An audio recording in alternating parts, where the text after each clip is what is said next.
Right, I think I might be on. Let's see if this even works. Yeah, I've got to close my phone.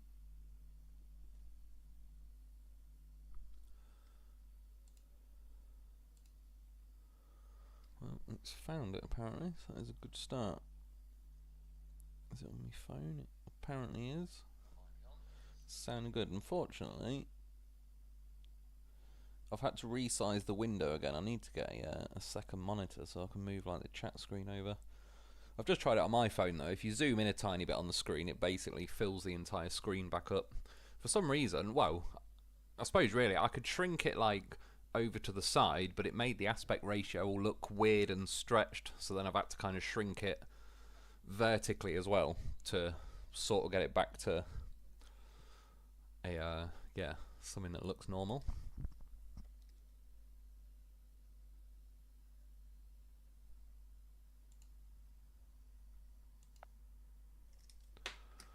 Right, I'll just jump on one of these. The main reason I wanted to try a different game was adjusting like the settings and that, because when I go on OBS, when I originally did Roadcraft, I just obviously eventually I found out how to get Roadcraft to appear on OBS, because it doesn't necessarily just, there probably is a way to do it, but it doesn't just play what my monitor is displaying. Like, you can obviously make it just show certain games, or like, I assume if I opened a window up on like a website, I could make it do that website. I guess just so streamers and all that, like if you quit out of that and happened to go on something else that had like your private banking info or something, it wouldn't show on OBS because you haven't specifically told that window to display. So yeah, this was kind of like, I needed a different game really to test out like how to get it onto OBS, resizing it all, if it'll work, if it plays, what the volume's like and all sorts.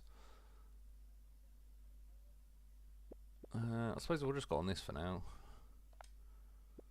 There is a new car. Yeah, I think this is a new car. Yeah, so it won't be a very serious live stream. It might not be 4 hours and all the rest of it, but as I've pretty much finished Roadcraft anyway, there is still like, I've got my live stream version of Roadcraft, which I'm about 98% sure I will do again next week, and see if we can get that done or close to done. But yeah, like I said, I sort of needed to mess around with some settings and that and see what's working and what's not really. I also had to update my computer, I suppose, the other day, because the bloody what they called it, like the Windows 10, they've sort of ended like doing security updates for it, which is a bit of a shame. Yeah, it's weird. It's weird having different buttons to Roadcraft, but at the same time it's nice going quicker than I can in Roadcraft. Yeah, so I ended up having to do some things. I think I've now got 3 more years of updates on it. But then since then it just keeps popping up like, I don't know, it's just doing a few odd things recently. Like for example, yesterday when I edited a video, I plugged in my headset, and it probably asked me the first time I opened, the first time I made a video, but it was asking me again like, is it a headset I'm using, is it a microphone, etc., which it never normally asks for that. And it seems to sort of want the answers to all different settings and everything again. But apart from that, touch wood, it's been working since. Because yeah, like Microsoft, pretty stupid, pretty bad really. When I was sort of reading up a bit about it, obviously Microsoft's ended Windows 10. And yeah, there's like probably 500 million computers that are on Windows 10. And as a lot of people say, I don't think I'll have the problem up to now, but I haven't gone to Windows 11. But Windows 11 is basically telling a lot of people, like, your CPU isn't good enough or whatever, so you basically can't have Windows 11 unless you upgrade in that. Like I say, I only bought my PC bits and bobs like 6-7 months ago, so I probably wouldn't get caught up in that. But yeah, it's pretty bad, like, sort of people saying how many computers have sort of potentially now gone to waste, essentially get thrown in the bin or upgraded just because of Windows stopping Windows 10 really, which yeah, it's pretty bad, especially on principle that they said that was supposed to be the last Windows, but obviously then they realised they didn't ram it with enough spyware and AI and all the rest of it, so they lied. And they've put, yeah, we've gone to Windows 11, which, like I say, I just don't want bloody Copilot thing or whatever it is called, some AI assistant. That kept popping up all the time when I got it. Eventually I downloaded some, like, I can't remember what it was called, but some uninstaller thing. Uninstalled that Copilot, like, everywhere I possibly could. And I don't think it's been back since, which is good. But yeah, it's a bit of a nightmare just to get rid of that, so I shouldn't imagine Windows 11 is any better for that sort of stuff. Then it even came up earlier as well, saying Microsoft again going, oh, we've just realised you haven't backed up your data. Like, fuck off, Windows. Just because Microsoft Activation scripted your software doesn't mean you should tell me how I update it. That's like, imagine robbing a bank and then the bank tries to tell you how to spend the money. Pretty damn rude of them, that's me. Oh yeah, sorry, for some reason the comments, oh shit, it's not scrolling. There's a good time, 1 sec. Not scrolling. Ah, it's because it's alright. There was another window laid over it.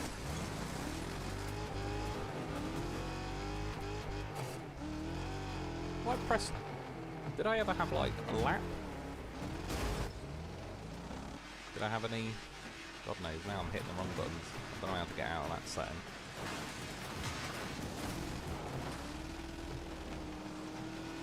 Is it cut off the screen or?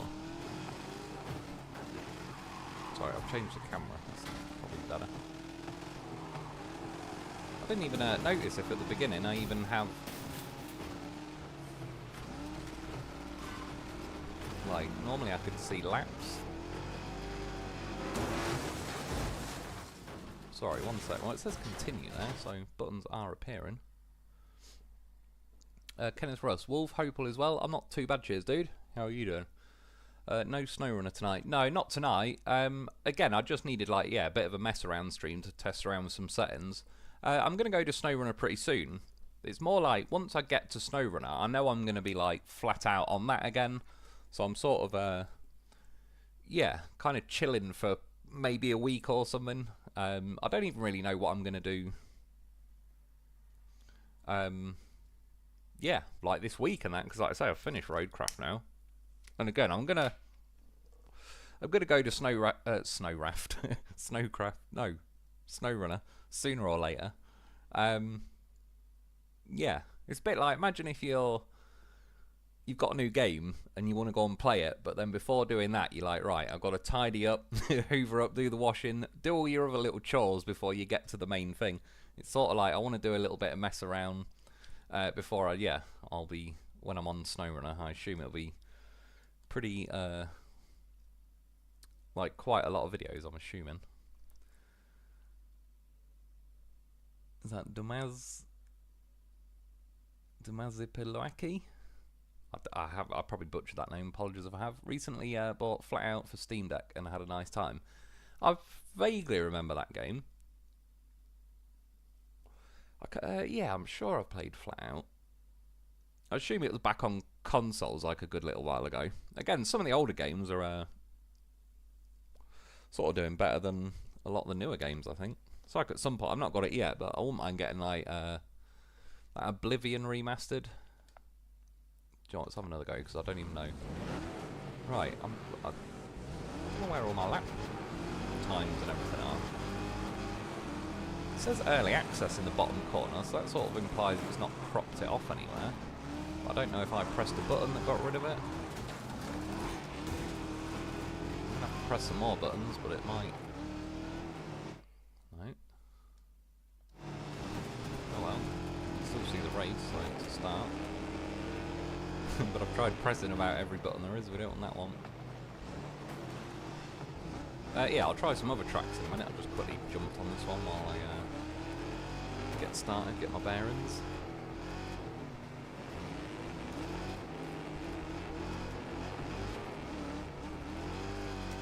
And yeah, what is it? Dumazipel Ukai? Dumazipel Ukai? £2, I appreciate it, dude. Cheers for that. I'll go towards, yeah, either the games I've just bought recently. I did end up buying, Red Dead Redemption 2 the other day, as it was on a pretty good offer. It was only 15 quid, which is not bad for a sort of game of that calibre. Although I've never played it, but I've played the one before it, and I've heard and seen good things about Red Dead Redemption 2.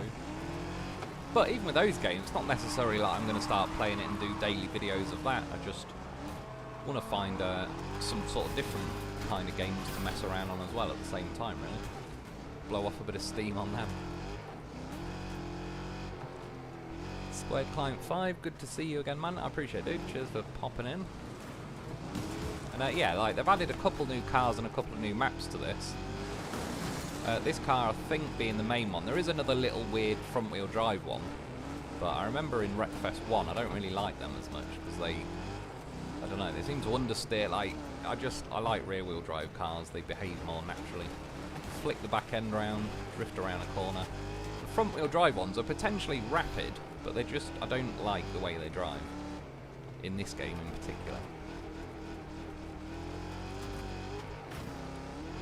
Yeah, and then there's like a couple of new maps. I think there is another, like, said some kind of speedway map on this, so we'll check that out in a minute. Yeah, I'm pretty sure at some point I was able to see, like, the laps. I even think you were able to see a bit of the,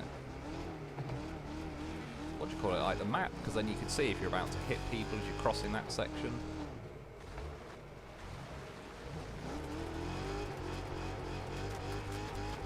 What the deal is with that? Oh shit. He's making it through there.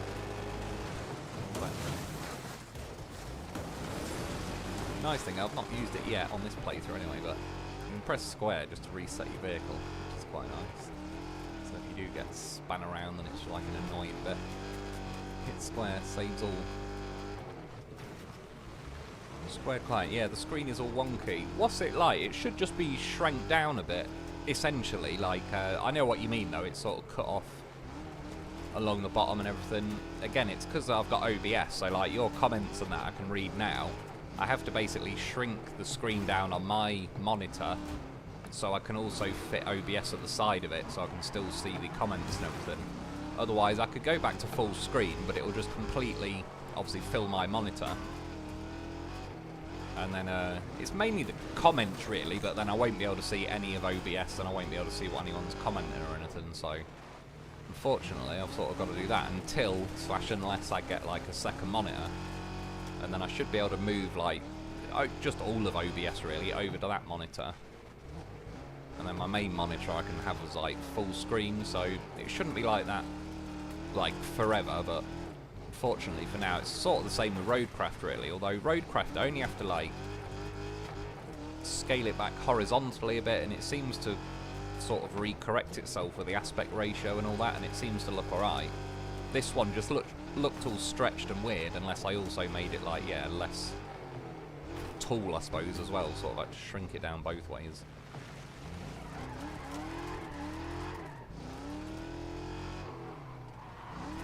Fallout 4 is dirty cheap now too. Do you know, yeah, I'll have to have a look. I've never played that or anything, never really got into the Fallout games, but if I'm not mistaken, weren't they more like Xbox games? And obviously I normally had that like PlayStation, but obviously now I've got like Steam and so on. PC sort of can dip its toes into both realms.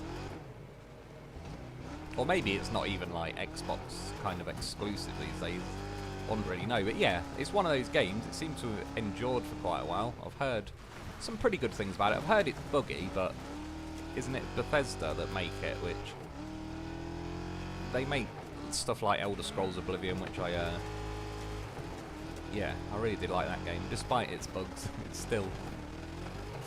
As long as bugs aren't game breaking, it was like the last, that Roadcraft DLC. Like, overall, I think it was decent.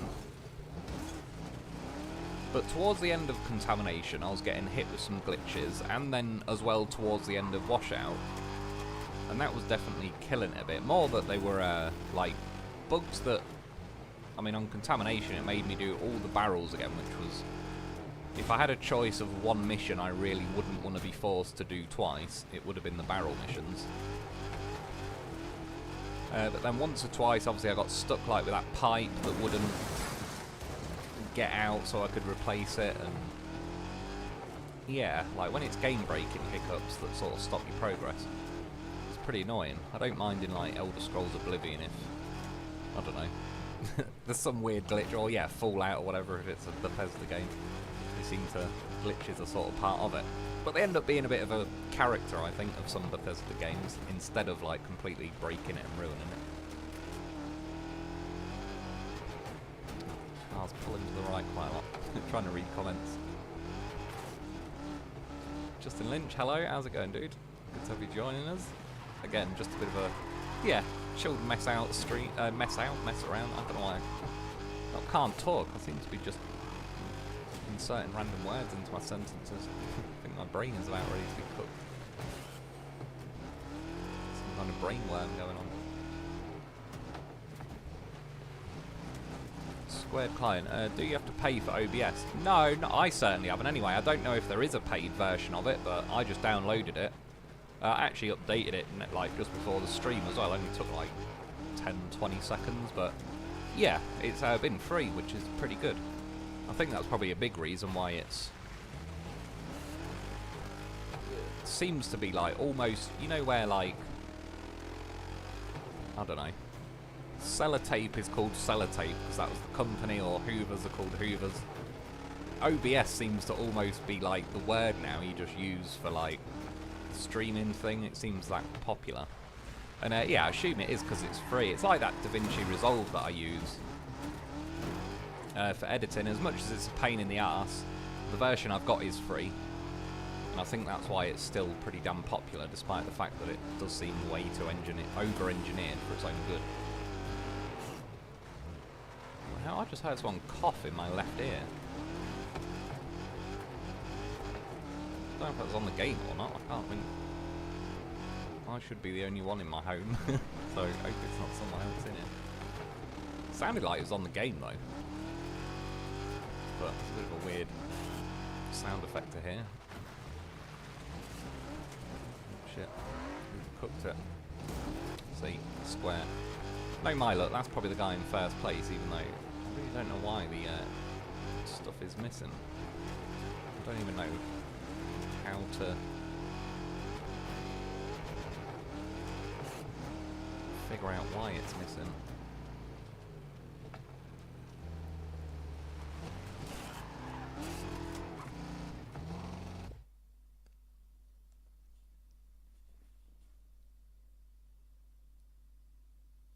Is that Damazipelukai?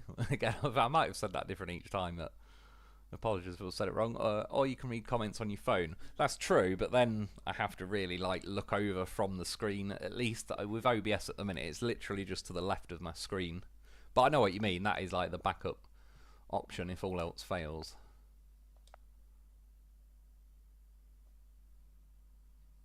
Let's just go on settings quickly.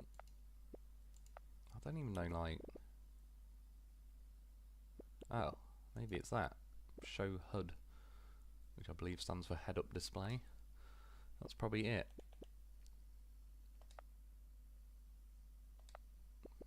Alright. Yeah, I want to try this speed bowl. Let's go with this again. It's not a bad vehicle, to be fair. Justin, Fallout is a multi-platform. Xbox in recent years did buy Bethesda, but Fallout isn't exclusive. Oh, fair enough. Cheers.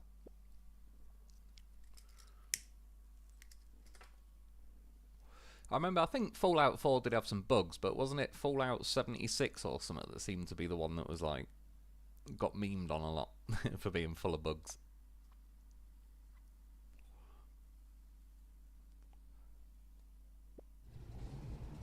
Let's see what this is like. I've never been on this track before, never even seen it before. See them little things like that car that just rammed up my arse. I think that's one of the new ones, but you can obviously see how quick it is setting off.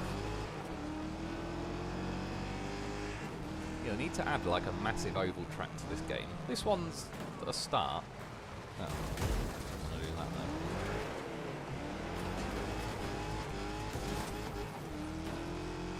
yeah, they need like a massive oval where you can actually just go flat out. That little beast, they're easy to knock out of the way.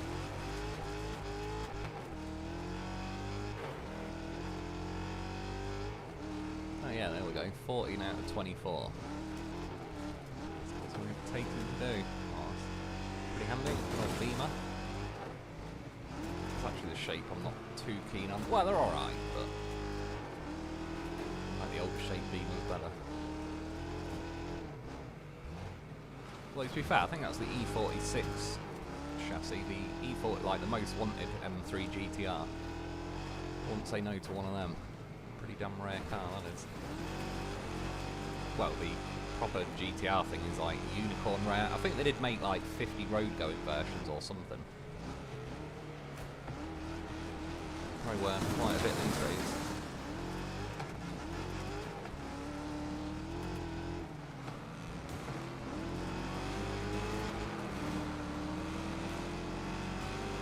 It's my lucky number, but it's not lucky for him. Oh yeah, I remember I have had a go in this car actually once when they first, like when they added this update. I remember now, it's good, but it understeers quite a bit for no apparent reason. Like you have to sort of dab the handbrake just to get the arse end out a bit more. The other like Road Slayer sort of, I don't know, Camaro looking type thing, I think that actually like drifts on its own. It's probably a little bit better. But other than that, this is quite nice to drive, and it's a fairly big car, so you can slap the other ones around a bit. Justin, I don't like 76. For me, the map is too clean. I guess 200 years after nukes fell, the world should be recovering, but still doesn't fit Fallout atmosphere. Yeah, again, I mean, I've not played any of them. Fallout 4's probably like here and there. I've seen a bit of footage, watched a few videos on it and stuff. I mean, again, it's one of those games, like, it's like with a lot of games, I think to a degree, why, for example, I've not bought Red Dead Redemption, like, 2, I should say. Previous times it's been on offer and that, I sort of, like, I know I'm probably going to put quite a lot of time into a game if I get it. And sometimes, it's not always that I don't think I'll like the game, it's more that I know it'll eat up a lot of time to properly play the game. And yeah, sometimes if I ain't got that kind of spare time, I sort of leave it for a little bit. But then, like I say, the last month or so, I had some kind of craving to play a game, but yeah, I'm still not sure what game. It's not this, again, I just thought Wreckfest as something different as a one-off, just a bit of messing around. Like I said, they have added some new tracks and cars, but yeah, I'm not going to make a habit of doing like this game or anything.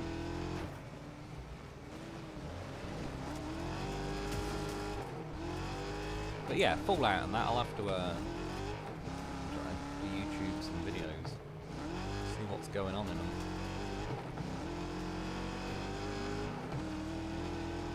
Like I say, I've got that. I got Kingdom Come Deliverance and Kingdom Come Deliverance 2. I've heard they're pretty good games as well. Not even been on them, and yeah, that Manor Lords, which just seems like you can build a medieval type castle and wall and all that. For some reason, I've got a craving to do that. But again, not been on it.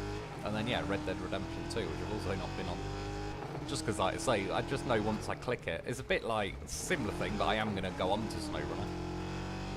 But yeah, I'm just sort of holding off at the minute, because once I click it, I know I'll be on it a hell of a lot.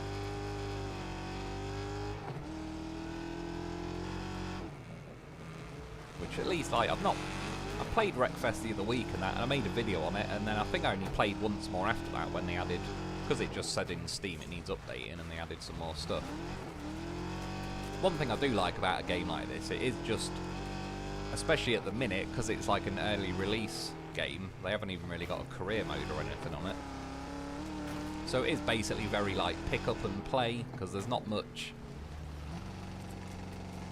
Yeah, each race is just a mad race where you're crashing into people and all sorts, but it's not really like, at the minute particularly, part of a bigger picture. So, whereas hypothetically, if I was to do like a Red Dead Redemption 2 live stream, I imagine in 4 hours I wouldn't get crazy far into the game, and then obviously that's like a very small slice of what like the entire Red Dead Redemption 2 game is about.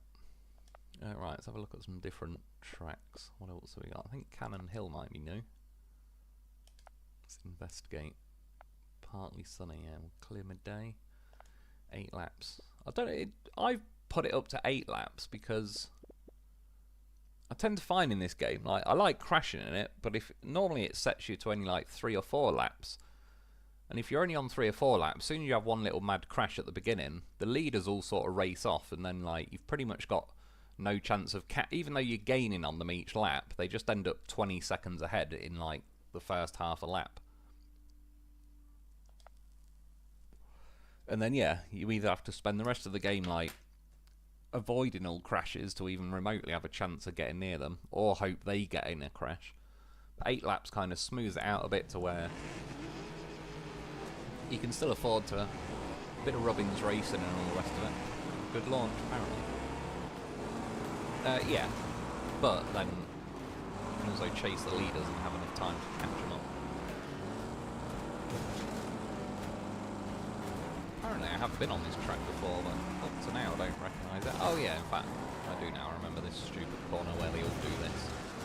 And drift sideways. Rock forward, you're going to have to get spun. Right, okay, blocking. This is about the worst start I've ever had. What one is gone. Surprised he had to play. Nice little drifting corner. Took me with him. Took it square. See now, like, well, you can see leader like bot 12 or whatever is 23 seconds ahead. But spread out over 8 laps is only like 3 odd seconds per lap, rather than having to do like gain on him by about 8 seconds per lap.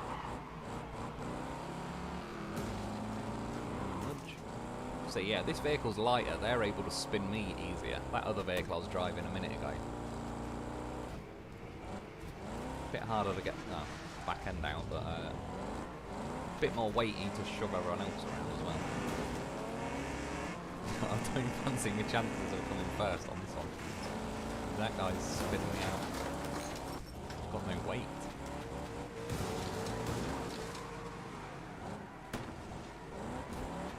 This is the kind of vehicle you need to kind of get up front really, and then it's like rapid for staying in the lead. Not so good for boxing your way through the pack. We'll give it a go.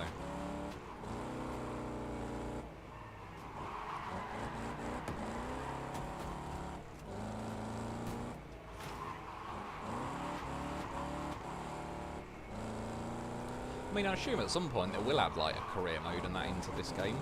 Which overall I think it's pretty good. I mean, it is basically Wreckfest 1 again, but I wasn't expecting it to be anything else. Just better graphics, different cars, different maps. The damage overall does seem a little bit more sort of detailed and nuanced and all the rest of it, so overall I still think it's a good game. But yeah, like it's just early access at the minute, so it's not really... it's not fully cooked.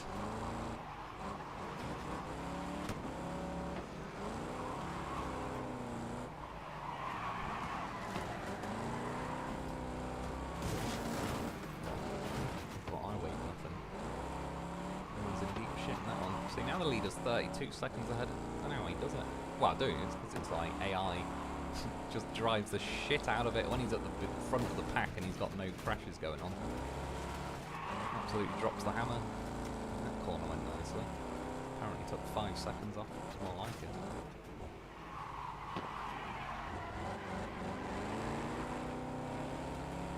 And again, like I've said before, one thing I do like about Wreckfest is it's a ridiculous game. Well, not ridiculous like that, but I mean, you just crashing, messing around, but then out of nowhere, it does sneak a genuinely, like, good racing game in there.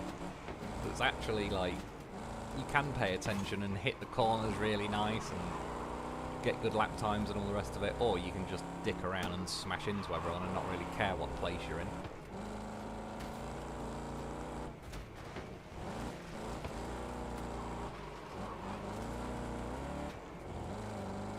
7th. It's better than I thought I was going to get at this point.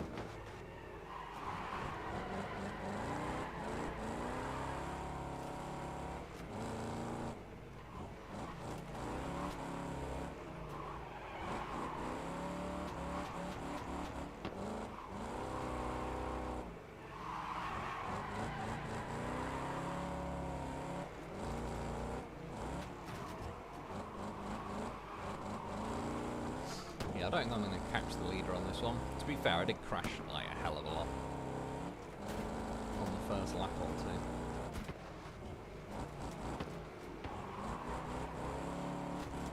I think my vehicle's pulling to the left as well, which, if it was pulling to the right, it'd be quite nice, because most of the corners seem to be right-handers. Probably go around this corner, right? Yeah, if only it was drifting like that. Going right. Would be in the money.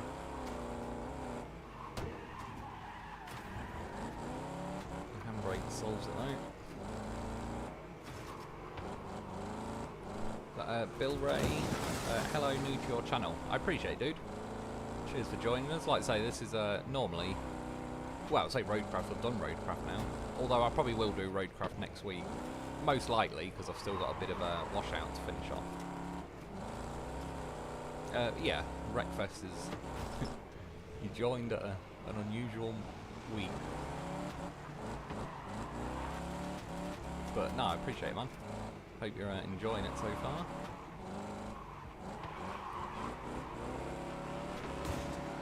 Oh, we're in fourth. The leader's 15 seconds away, but apparently third is one of these. Bot 32, that's that guy. Oh, and then this guy's second. Unless bot 12 has a magnificent crash in the last map, in the last lap, not map, then yeah, I think, oh shit, might not even be second at this rate. It's all part of the plan. Yeah, he's practically going to be at the finish line already.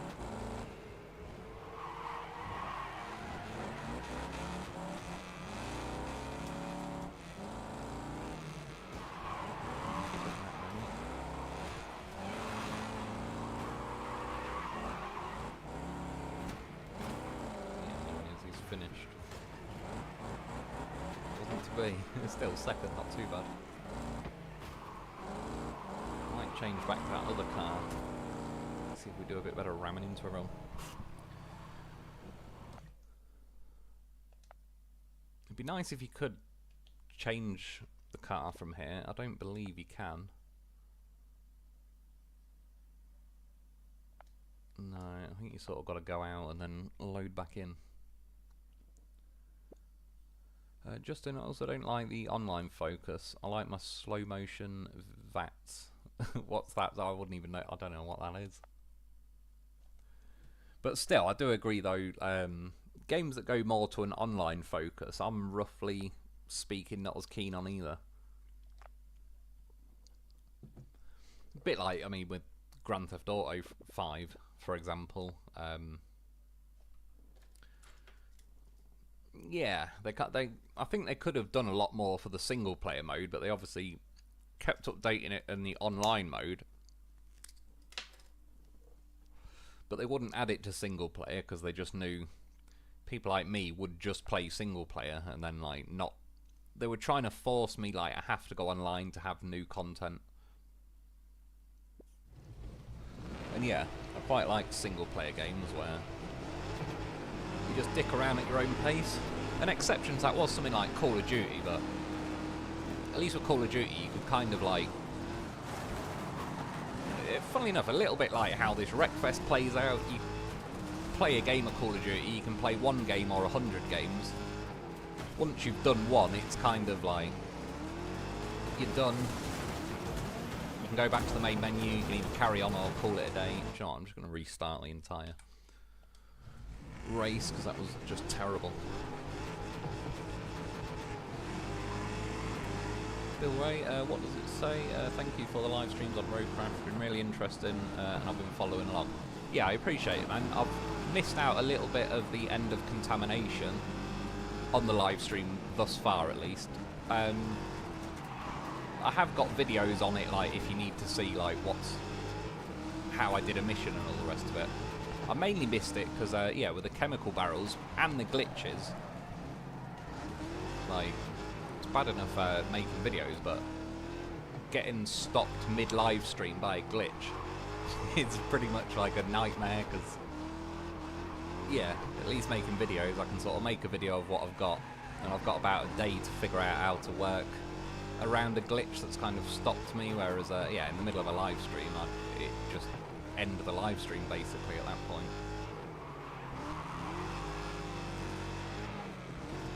Which I hope they're working on some kind of patch for it. Haven't really heard much of them. I mean, they seem to get quite a lot of patches out and the DLC out, and we got up to like version 4.2 or whatever we're on, and then they seem to have been a little bit quiet for a while. Which the problem is, the company that makes Roadcraft are also making like 2 or 3 other games, so they're most likely stretching their staff pretty thin between all the games, which is not the best thing for us.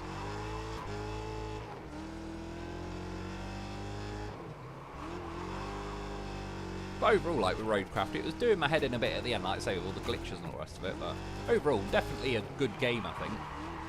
Considering, like, trying to make a game that's a bit like SnowRunner that isn't SnowRunner, you're already... It's a bit like making a Home Alone without Macaulay Culkin as the kid. I mean, there is Home Alone 3. If I have seen it, I don't remember it, or just refuse to remember it. Like, Home Alone is just Macaulay Culkin as the kid. Trying to make a version with someone else just is you're already fighting a bit of a losing battle. So I think all things considered, that it wasn't SnowRunner, but it was a bit like SnowRunner. It was not a bad effort in its own right.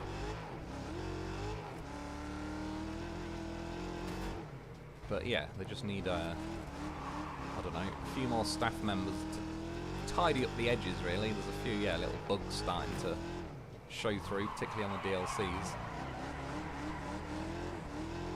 And they've done stuff like patched the glitch out where you could duplicate cargo and stuff, which is stuff like that kind of... If you're going to patch the fun stuff out, at least patch the annoying stuff as well. I don't really like it when they work on, like, patching things that we like, but they don't really fix the things that the actual game itself needs fixing. But apart from that, it's still been a pretty good run on Roadcraft. I think I did, was it 117 videos? So in terms of play time, like the amount of hours and all the rest of it, talking like pennies an hour really for entertainment, so still pretty good stuff. I think I've kind of smoked them on this playthrough. So I mean, like there, you have to sort of dab the handbrake a bit to get the back end out, but then sometimes it likes to carry it around quite a lot and you sort of opposite lock it and all that. That other Road Slayer thing I was driving. Definitely easier just to drift around corners, but as you saw, it doesn't weigh a lot, and when other cars sit on like your rear quarter panel, you can't really fight them off as well as you can in like, this is a bit fatter and heavier. But I think I just got to the lead by not crashing every 2 seconds on the first lap. I think that helped. What I was doing, I seems to have fucked it.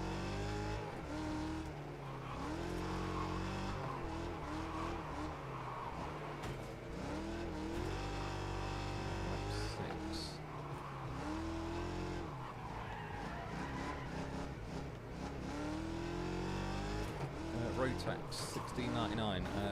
Welcome to Minnesota, Lone Wolf. Great content with Roadcraft. Looking forward to you and the horse returning to SnowRunner. I must admit, it's becoming time to get the goddamn professional out. Went a bit long reading that comment, but we're all good. Still in the lead. Might have to fight that guy off. Bot 9. Yeah, cheers, man. I appreciate it.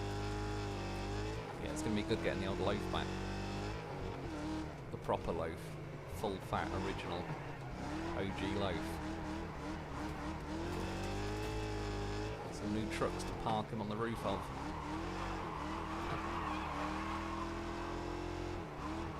Actually, I've not seen any SnowRunner footage, but I saw a thumbnail the other day. It looked like a pretty big vehicle they've added in the game. It looks pretty cool. I don't know what it's called or anything like that. I just, again, literally just saw it on a thumbnail.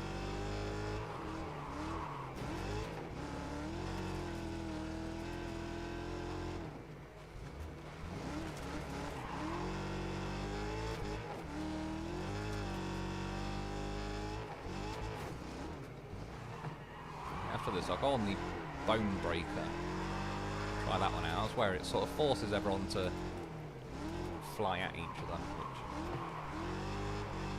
it's more difficult on that surviving to the end than it is finishing first. Especially in that thing. Again, they need to fix the motorhome in this game. That thing is so weak. I'd be able to smash it to pieces with this car.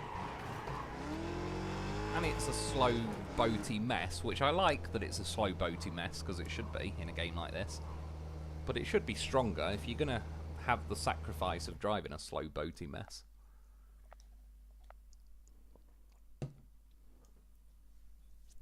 In fact, I could try it out. No, not Cannon Hill. Scrapyard. Where is it? Yeah, motorhome. Handles like a drunken moose and takes corners with the grace of a collapsing building. That is pretty accurate. Excuse me. Rotax, have you ever considered Days Gone or The Last of Us?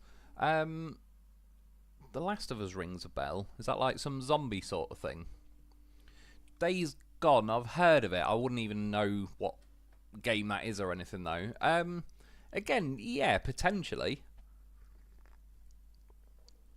Like, I'm theoretically up for sort of playing any game as long as I enjoy messing around on it and all the rest of it.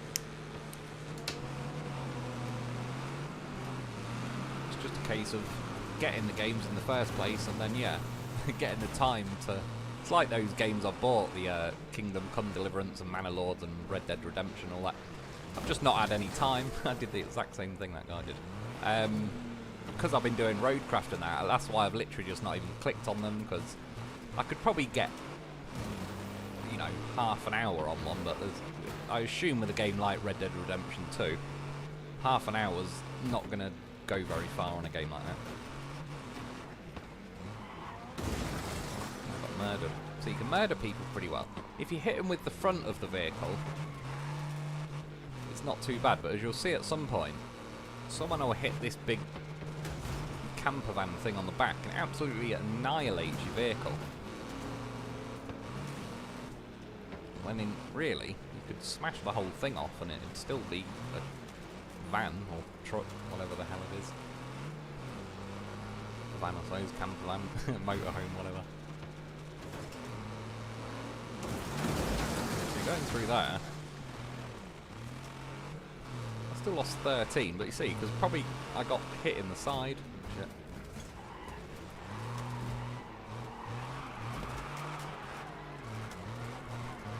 I've done 8 laps as well. Wow. It'll be interesting. I'm trying to survive 8 laps in this thing. Oh. God, I was about ready to murder me. So you can see on my little damage indicator in the bottom left, it says I'm on 72, which is not too bad for now. So you see, that took 2 off just because it's hit the camper van section. But yeah, I'm already orange and yellow wheels and all sorts. See, it really doesn't take a beating that well. See, that took 2 off. I was lucky that if I drifted sideways, say 20, 23 just taken off because he hit the side.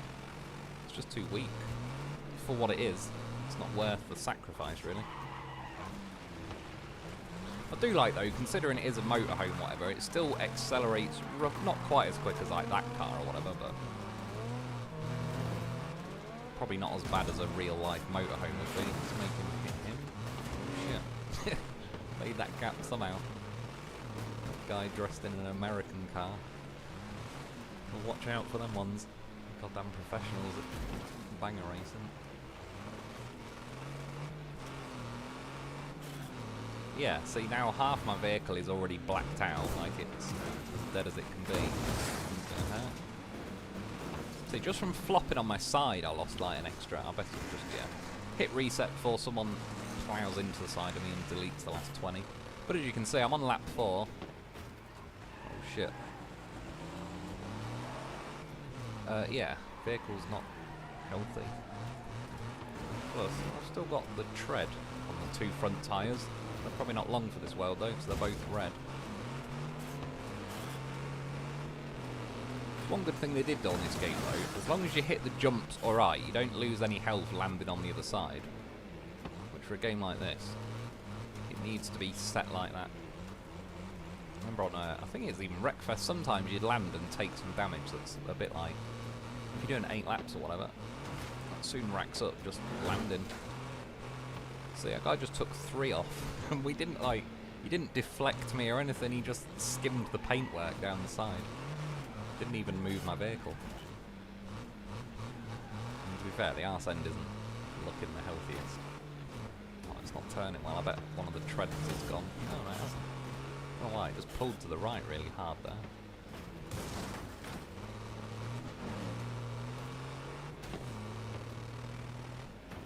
And 4th. American Dream. No, it wasn't the 3rd until that guy just overtook me again. Good thing is at this point, most people are dead on this track. But I haven't really got the health like. Normally at this point, you make sure to line up with the leader if he's... I think on this map, if you get him about 11 seconds ahead, you meet them like in the middle bit. You can normally have enough health left to murder them, but in this vehicle, not so much. So that cost me 7. One more like that and I'm a goner. Let's go this way.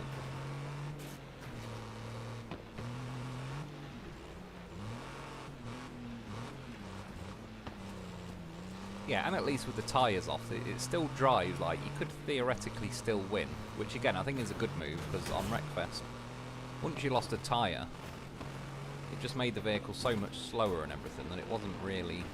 You may as well just quit at that point anyway, unless by some miracle the guy in the lead's been absolutely annihilated. Oh, I am. See, I've only 1 point. Oh, it's that guy in front. Son of a bitch. He gets nailed by someone. I don't think I'm quick enough to catch him. Oh shit. Put that in the way. Oh, I've got 1 health left. That took 4 just clipping that wall at like 5 miles an hour. I am officially in the lead. But don't expect much. It's only going to take 1 of these to kill me. And again, this thing... watching it really doesn't do it justice how badly this thing handles. You have to drive it to truly know how terrible it is. Holy shit, if I get over here, I could win in this thing. See, and that didn't take damage. Good game. Oh my god, first try.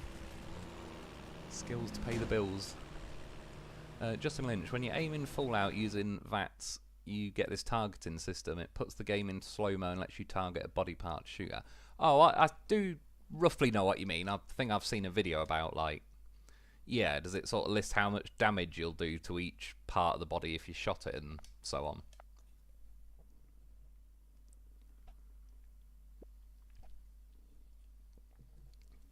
Like I say, they need more single-player games these days. Obviously, the whole online gaming thing. For good reason. Online gaming is funny in its own right. Like, if you took something like Call of Duty, that would never work, really, if it was just AI bots you were against all the time. It'd be funny for a bit. Well, you can do bots on it, you can get some good kill streaks and all the rest of it, but it's soon... Oh yeah, do you know what? Sorry, I'm going to go back. Because I didn't do this in a car. I was going to do it in the motorhome to prove that you pretty much can't make it to the end. But I still, you could see, it was pretty terrible. Let's take a Mustang. Versus now, and this Mustang isn't even very... I don't know, big, strong, whatever, like not a massive car, and I should be able to hit a lot more people in this. See, how the hell has someone got a 32-second lap? Must be absolutely flying.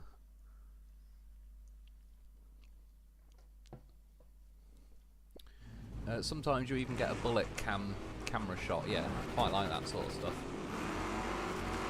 Remember, like, bullet cam wise, I nearly got a while ago that sniper game where, like, I think you can shoot Hitler in the balls, but it does like an X-ray camera of, like, if you shoot him in the skull, it sort of shows their skull shattering, blowing out the other side of the head and all sorts. It looks pretty fun in its own right.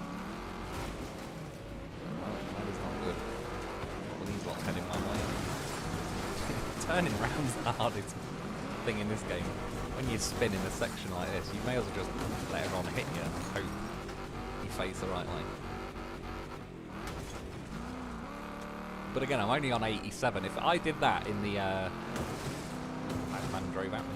If I did that in the motorhome, I'd already be on about 20 health. The amount of times I got hit in that little section.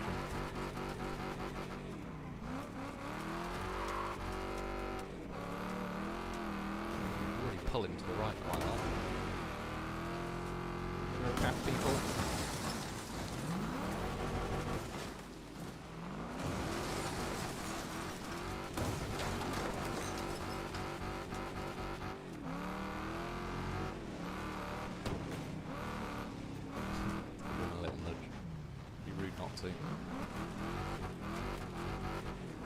You've probably seen the online meme of someone having a 94% hit chance, then missing every shot. Yeah, that does ring a bell actually. Again, I'm pretty certain I know like the overlay you're on about. I do here and there watch random videos of like games I've neither played or owned.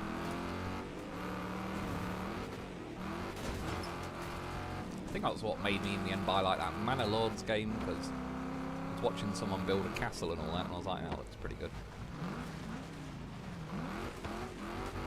It does look like a good game coming out at some point. It's like a medieval war game, but it also goes up to like modern day times, and there's people that had set up like, I don't know, say a medieval army of like swordsmen and all that, and then they were driving around in like a Hummer, like a Humvee from the American military, with like a 50 cal mounted on it. And yeah, you can kind of like, I don't know, it looked like you could do, for example, like the Battle of Constantinople, like way back in 1500s or whatever it was. But then you can, if you want, select like a modern military vehicle and just see what would like, could be you in one 50 cal firing Humvee versus, yeah, an entire medieval army, and see how much the the balance is in your favour when you just run around gunning everyone down. It's not just that, there was loads of different things, but it just looked like you could set them to like a year in time, and then you could have your own sort of like much more modern stuff if you want, which seems like a pretty interesting concept to sort of mess around with on it. I suppose they could do a career mode of something like that. Eventually, like, say you're the medieval army and you've got to fight a Hummer with a 50 cal. I don't know what, I can't remember what it was called though, and I don't even know if it's out at the minute or not. I mean, again, more and more games these days are like early access. A lot of them don't seem to get as far as being a full game before they're released. Like this Wreckfest is early access. That Manor Lords, I think that technically is. Good news is, funnily enough, I'm sure I saw the other day that Kingdom Come Deliverance and Deliverance 2, I think that's Bethesda as well. So same people did Fallout and so, excuse me, and so on. Yeah, so again, might expect a few bugs, but generally I do like the open world sort of games that Bethesda do for the most part. I'm only down to 20 health, actually took a bit of a beating in this one. To be fair, my vehicle does kind of look like I have as well. I think I've took a lot more hits than I did in the motorhome at this point. Without welded together, I had to hit square for that one.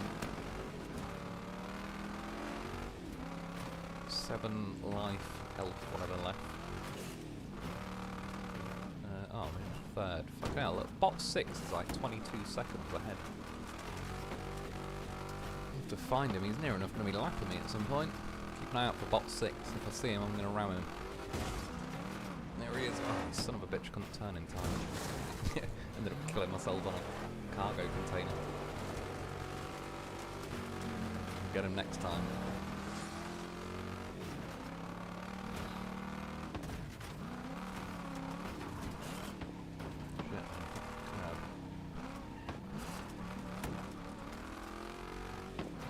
time's dropping, so he must have got caught somewhere in here. Box 6. Wish it showed up a bit further away so you could figure out who you need to murder a bit quicker. Oh, now bot 14's in the lead. Bot 6 took a good hit then.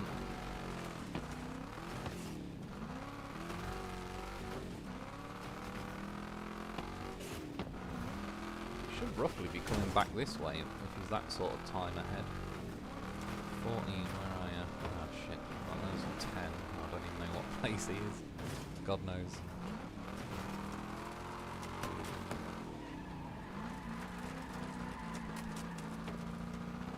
Oh, I've only got 1 health left. It's not looking good. I won't be able to ram him. It's probably a good job I did miss him then. When did I lose my other 6 health? I'm sure I had 7.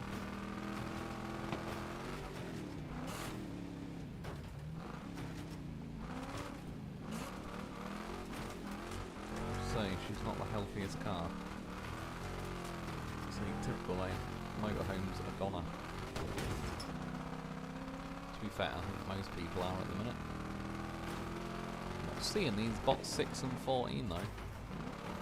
Should be meeting them, not going the other way.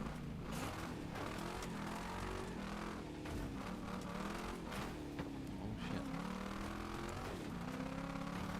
Oh, bot 6 is finished. I'm gonna come second.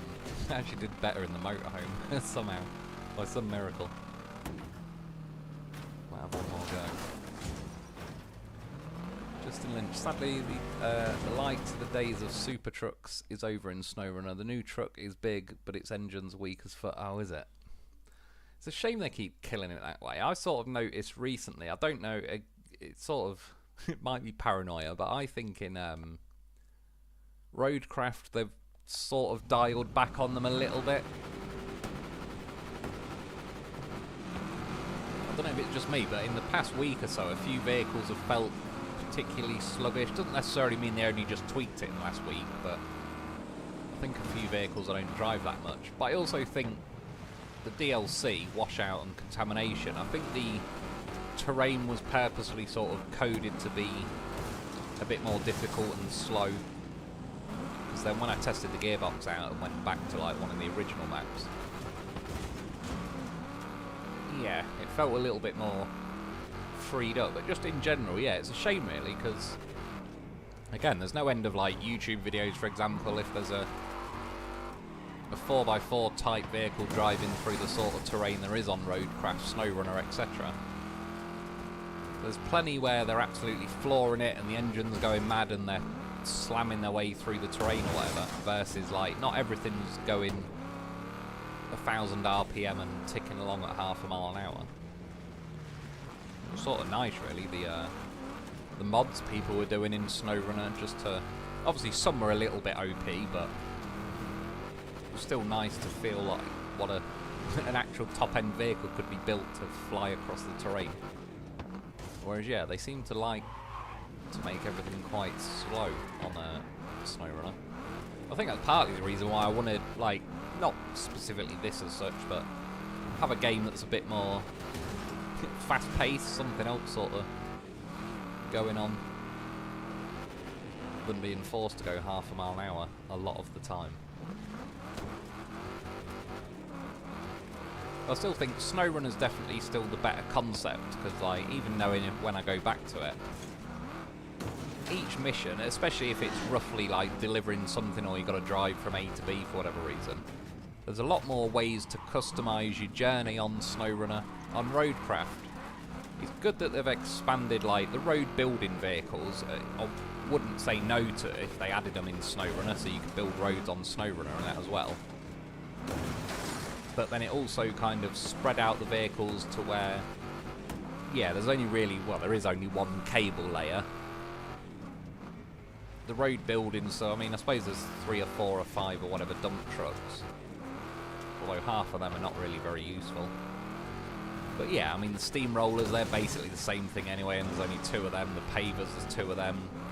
At least now they've added a few more. I think we've got 3 options of like a vehicle with a sideboard and a crane, but still no big vehicle. no other vehicle with a massive trailer unless it's the heavy transport vehicle, which is a bit overkill for some things and it gets stuck a lot. Or there's like the semi-truck with a trailer, but that's a semi-truck, so practically useless in roadcraft. Yeah, so it kind of suffers from variety a bit in some ways, but there's a lot more variety of missions, strictly speaking, with road building and all sorts, whereas SnowRunner is a bit more, chances are it's going from A to B or delivering something. But again, that's just the excuse then to have a reason to play the game, so it still works out pretty nicely.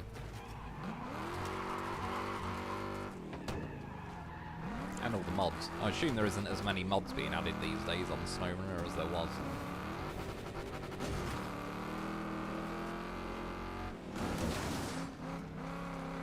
See, now I'm in first by 16 seconds. It's just a bit of a roll of the dice on this map. Depends who gets caught up in the middle. Typical though, a dead motorhome. They always make it to about there. Oh shit.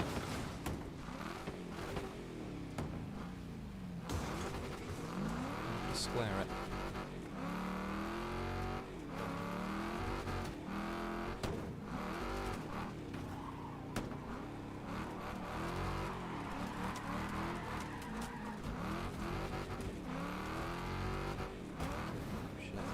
Trying to read the comment. All right. Road tax, yes, free because shit. Great story. There was a great remaster for the PS5. Is that the Last of Us? Is that the one with that? There's like a guy and a girl. Was it The Last of Us 2 as well, or something? Again, I've never played it, but I think out of sort of zombie type games, I think I've seen a couple of different clips of that. Or probably more than a couple of clips.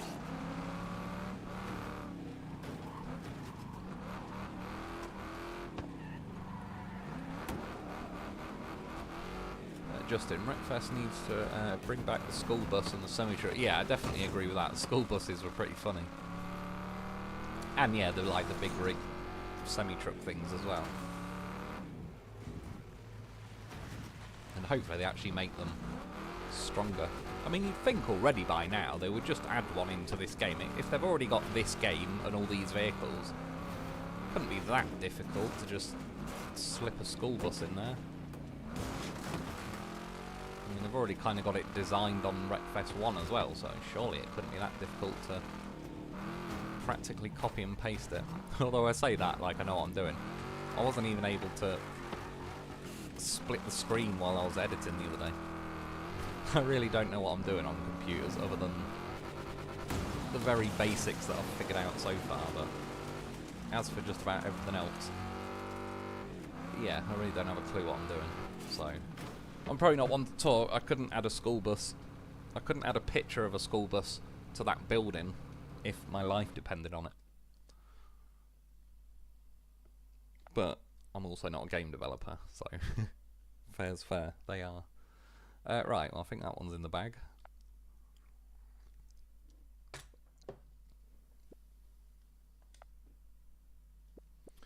What the maps we got?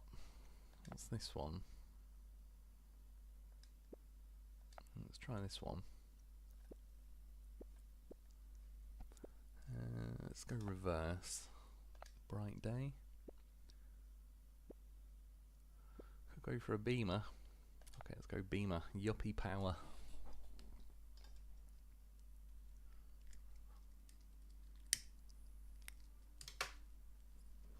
Yeah, I think Wreckfest 2, they should also add a, what's it called, Hell Ride or whatever.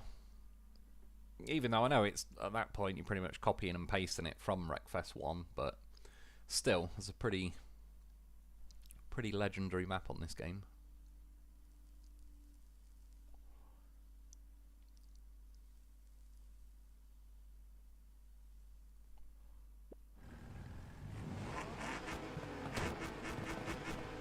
Sounds pretty good.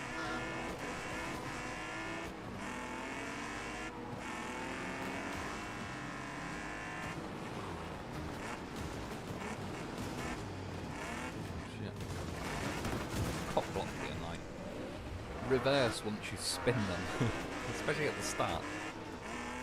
Well, 20th place did not go well. Oh, that really doesn't help. Got a feeling we're not winning this one, boys. Early days yet, but you see, the leader's already 20 seconds ahead. I've only had 2 major accidents.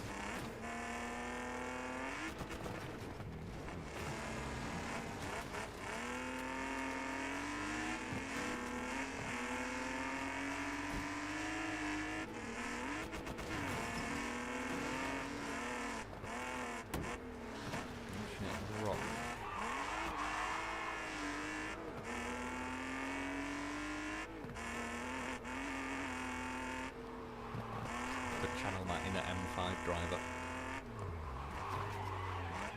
Should add an M5 to it. Oh yeah, speaking of which, someone said do some time trials and that on BeamNG, which I might do that at some point as well.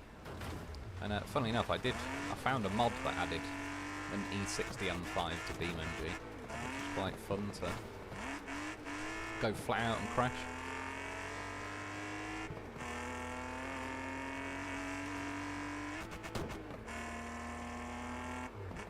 I mean, yeah, it was like a little while ago. I had the itch for a game where you can damage your vehicles, and that's why, I mean, I got BeamNG in this.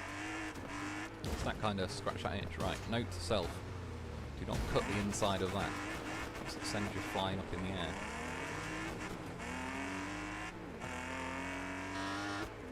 Not the healthiest vehicle. Let's see, still 92. Oh, shit. About to be less. As I was saying, 79 health. 77, I mean. Oh shit, about to be more. Coming out of nowhere. Yeah, as I was saying, 65 health left. Doing pretty well. Good thinking to bank it all for the end. Wouldn't even know this is a Beamer anymore. It's like something French would make.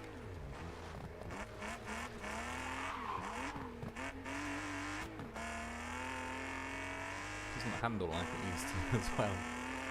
Don't know why. One owner from new.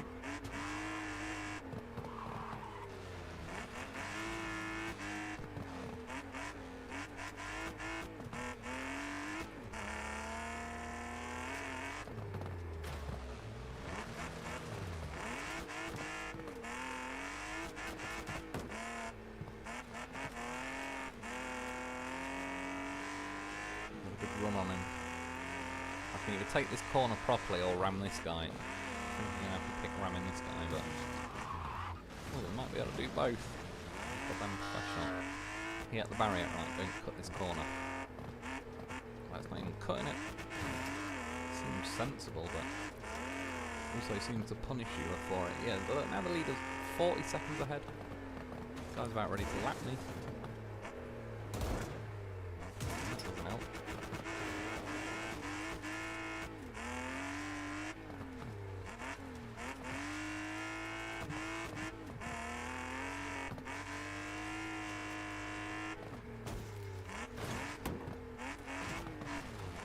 It handles like a piece of shit now.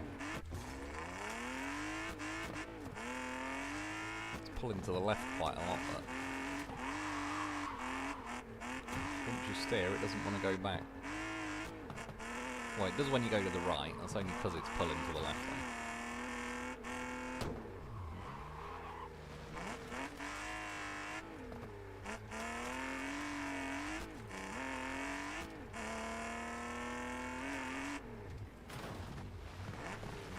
Yeah, I think on this Wreckfest as well, they need to add more maps.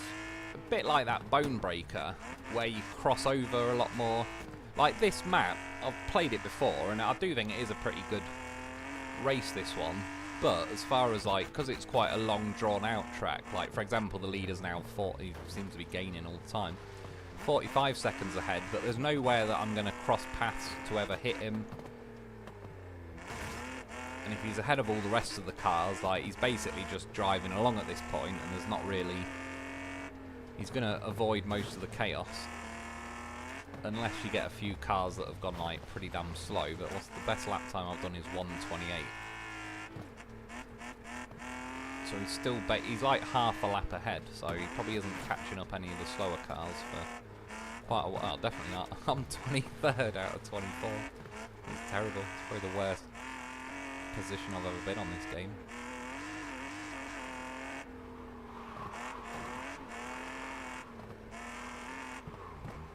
I've noticed this is definitely a more difficult game to try and read the comments whilst driving. A lot easier on the roadcraft. I suppose that's one advantage of going half a mile an hour through thick mud. Well, we're about to take him. Yeah, we are. 22nd. Right, mate. Let's get done. Well, when it comes to camper, it would be worse. Imagine they add an EV. Shit. Crash into thing and it bursts into flames. That's true. They probably should add one that does that. I definitely wouldn't trust a EV these days. I think some of them are like good, as in like to drive and all that, I'm sure. But yeah, with these batteries and that setting on fire, it'd make me reconsider. Even like I said, like when I used to go Isle of Man and that, I'd go on the boat, the Ben McCree, which you could take your car with you.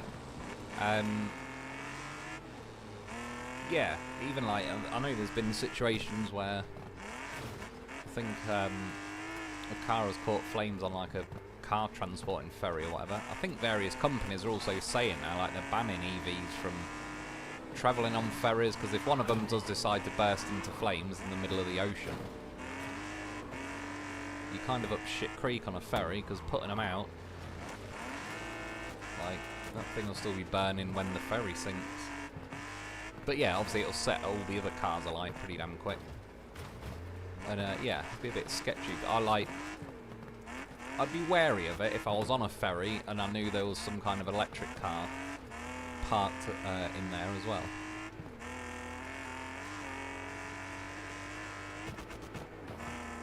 And there's various like people, you know, in like blocks of flats and that are having like, they've got an electric scooter and that battery bursts into flames and burns half the block of flats down and all sorts. It's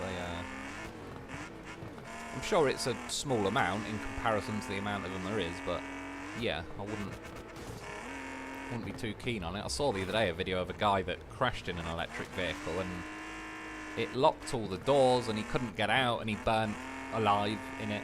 People were trying to break the window to get him out and that, but they couldn't. But yeah, it was basically because once it crashed, for whatever reason, it just locked all the doors, or maybe they were already locked, but it didn't unlock them when it crashed. And yeah, a guy literally got burnt alive in there. Probably not a nice way to go. I think in that respect, whether it's internal combustion engine or an electric vehicle, I kind of like older vehicles anyway. Preferably one where I have control over opening the doors. There's no amount of computer or electronics is going to stop you.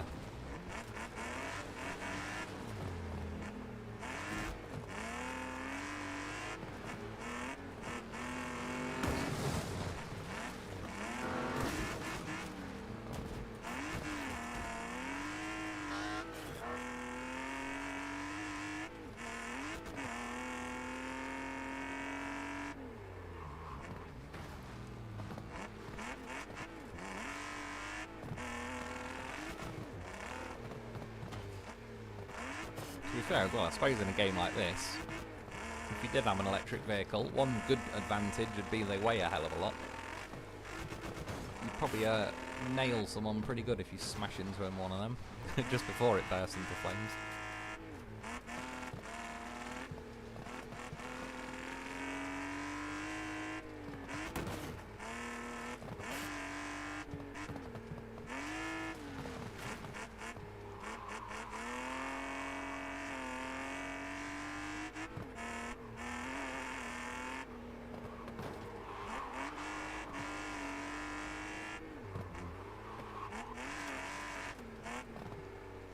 I've seen as well, like, obviously just random videos on YouTube, a lot of those electric vehicle fires.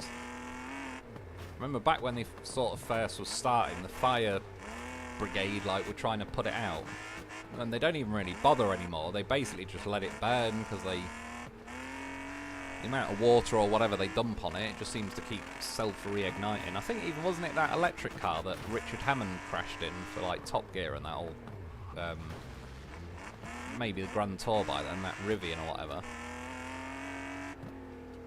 Or Rimac, whatever the hell it was, I can't remember.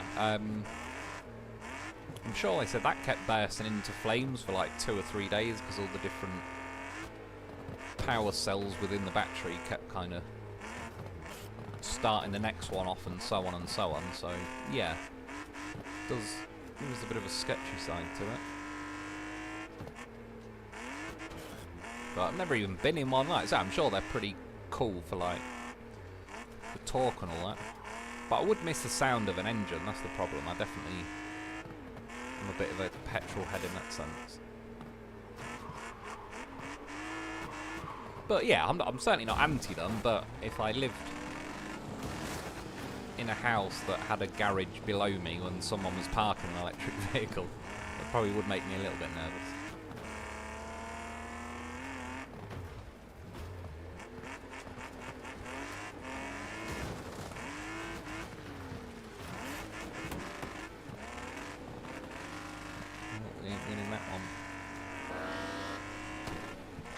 This Beamer, it was alright, but I think I kind of smashed it up pretty early, and then it didn't handle very well for about 2/3 of that race, probably more. Let's go and try something else. Again, could do with more violent maps. I know, we've already done that. That's actually not a bad map.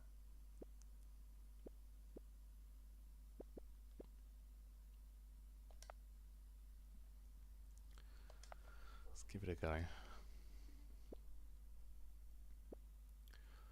What else we got?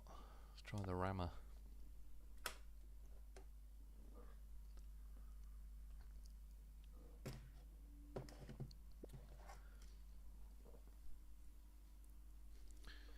Squared client. Well, in like a Tesla, they have lithium-ion batteries, so generally speaking, yeah, they would just burn, and all the stuff that comes out of them while they're burning is just terrible. Yeah, that's the other thing. They're not really, in the scheme of things, like that environmentally friendly. And that's even if they don't burst into flames. You got like the lithium mines and all the rest of it is not the healthiest of processes, but yeah, once they burn, they definitely kick a lot more nasty shit into the air than like a petrol car would. Even though I know in its own right, burning petrol's not the healthiest thing to be breathing in, but I'd rather that than, yeah, lithium fire going on. I think in the average Tesla there's like 2,000 to 4,000 batteries. Yeah, I think there is, innit? It almost looks like it's like thousands of AA batteries all stacked up. It wouldn't surprise me if they're probably not quite the size of an AA battery, just so no one can easily swap them over. But yeah, it generally does. To be fair, I think a lot of batteries end up like that. You know, if you got like a 9-volt drill or whatever, if you actually take the battery pack apart, a lot of the time it essentially comes down to like roughly AA size batteries that are all kind of put in series or parallel, whatever it is that ends up getting them to the right voltage and all the rest of it. I remember a lot of remote controlled cars as a kid and that as well. They had like the bigger battery packs, but if you really sort of cut them open, it was basically a load of AA batteries all kind of racked up together. But yeah, the Teslas and all that just seem to be like a giant version of that. So that's the thing, like once one pops, it kind of can be a bit of a chain reaction. It then damages the next cell, and then that one goes off. And I think, like, say with Hammond as an example, when he crashed that car, I think it was like spontaneously sort of bursting into flames 2 or 3 days later, because it might have damaged a lithium battery cell, but it might have just, yeah, not gone off there and then, but a couple of days later it finally gives in and that bursts and pops into flames, and then that might damage the next one. So they can be a bit of a nightmare. I mean, there's a video on YouTube somewhere of someone, I think it was a Tesla, drove it like into a lake, and it burst into flames like under the lake, and it was on fire when it was only really its roof sticking out. But obviously it's pretty much like,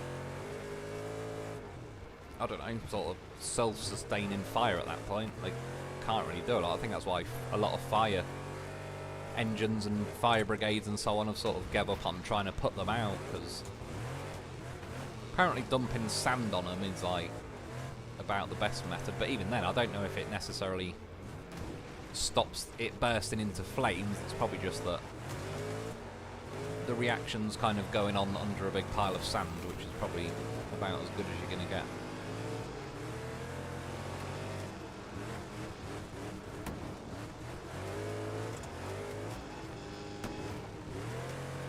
A little clip on in there, bot 24, my lucky number again.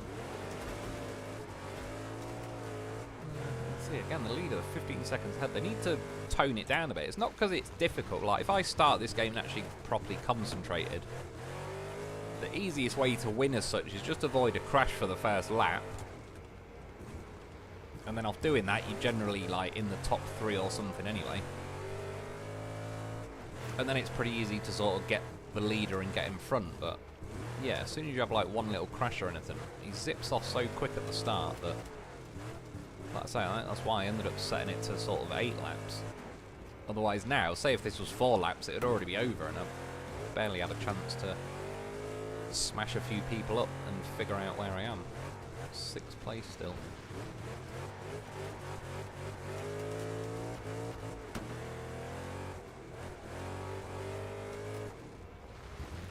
And it's not the most nimble of vehicles to go around on this track. It's still decent, but this one would do pretty well in either a demolition derby or that bone breaker map, for example. But again, at least they've all balanced and fairly close, so even though this is like a big fat hefty vehicle, it can still just about keep up with the Mustangs and all sorts. It's just a little bit more boaty around the corners, really. Bit of extra handbrake solves that though.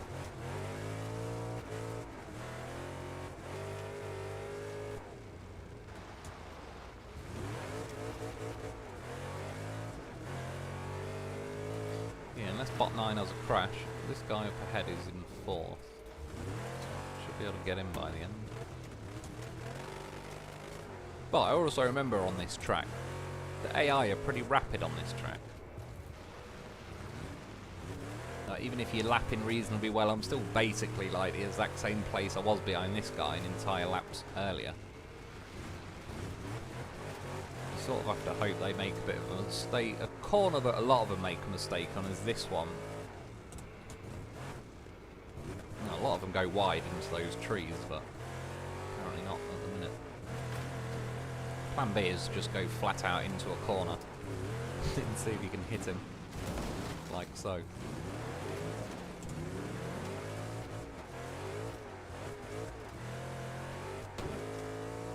Or you need, yeah, like these bloody motorhomes going along, sort of block everyone and slow them down a bit. I'm definitely not getting first, though. Now he's going to slow me down. See how he's almost dead, though, versus the vehicle he's ramming into is practically full health. Go and say, oh, he is dead. He didn't make it to the end. Well, I suppose I was going to lap him anyway, so he still would have had another lap to go. 3rd place.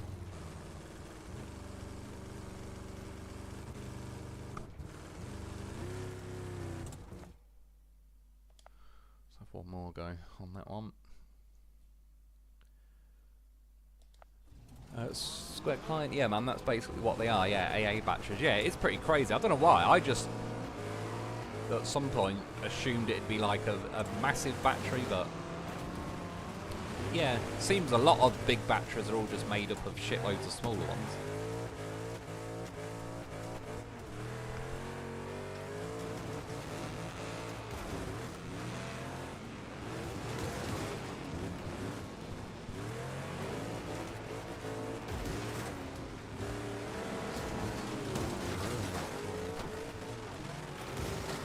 Motorhome's already lost a wheel. Like, that's how terrible they are.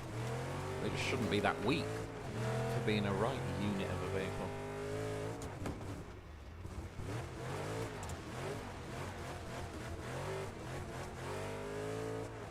Well, I suppose really in real life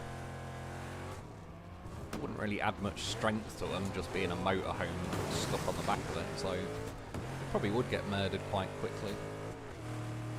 But still, for the purposes of this game, I'm pretty sure on, like, Wreckfest, they're a bit stronger. This guy keeps pinching me into the wall, and I just stick to the wall.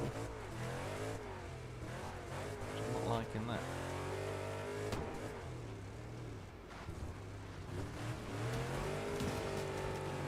Spin that guy out. This guy I want to spin him out. Punishment must be served. Putting me in the wall. Check that turn. So still 14th.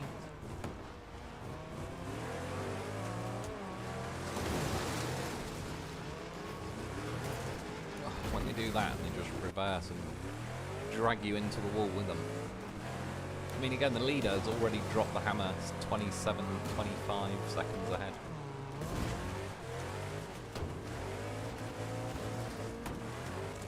I'm just going to start again, because I don't like how much I just keep sticking to the inside of the wall.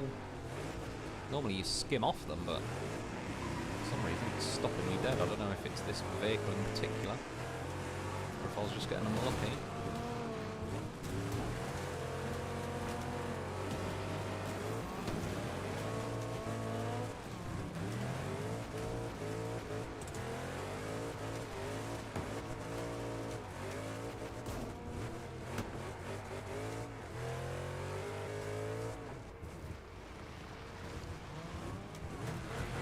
Tight corner that is. So it eats a lot of your speed. See, he's already nearly 10 seconds ahead. And I've practically not had a crash.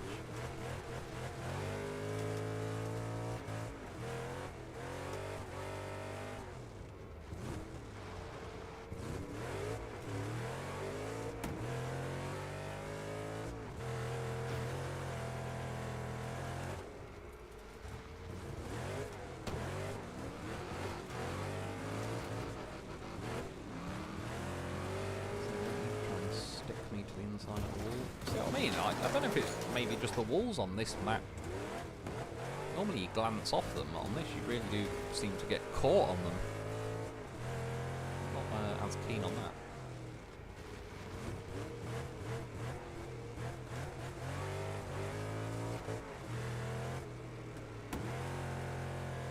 Well, whatever place I finish on this, I'll call it down this one. It's an alright track, but I don't think this is the best car for it, but I still think it's definitely winnable in this car. Yeah, it's cooking a bit, and I don't really want to sit here and keep, like, I like to have more crashes on this game, but if I have one crash, I've got no hope of getting near it. I've got to play like I'm on Gran Turismo or something. Well, mostly. Robin is racing on Gran Turismo as well. I wish they'd make a Gran Turismo with damage. It's got to be doable. There's loads of games back in the day that did it.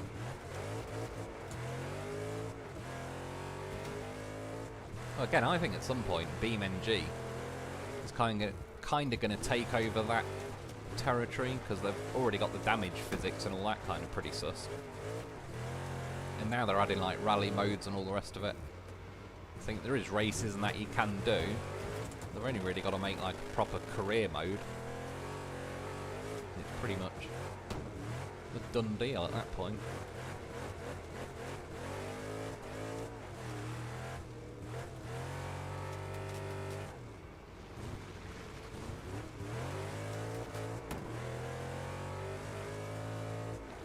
Yeah, I mean, this is a good example of another map, though, where if there was a bit of a crossover, there's just not enough options for chaos on this map. So, like I say, whoever the leader is, just they obviously inherently have no one in front of them. So they just zip ahead, and then there's not really anything to catch them out, so unless you go flat out and avoid all crashes yourself, it's more awkward, whereas obviously like that bone breaker by comparison, probably only like 5 cars even left alive by the end of it. And there's an extremely high chance the leader's gonna go head on into another car at some point. So I just clipped that wall and it slowed me down. It also did 2 damage. Walls are violent as fuck on this map.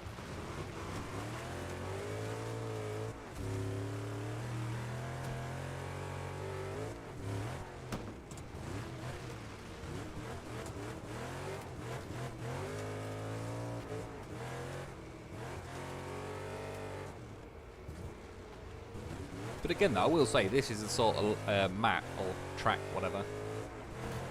If you got one of the quicker cars and all the rest of it, there's some pretty good racing can be had if you sort of are on the side of avoiding crashes. It's definitely pretty difficult to catch anyone up in this, on this map in particular, especially when they do that and just shove your rear quarter panel, which is what they usually do. And now he's back to where he was like 2 laps ago. Right. Barrier. Might have cost me everything. Fucking hell, bot 22, you sod off. Don't even care. He's back again. Absolute madlock. Almost earning my respect at this point. He's very keen on staying ahead of me. Oh, he's not even. We've already lapped him apparently.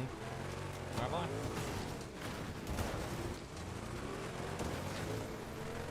Yeah. He wasn't even in the running. He's just an absolute beast. Well, yeah, I made it to 4th. It's not too bad, all things considered.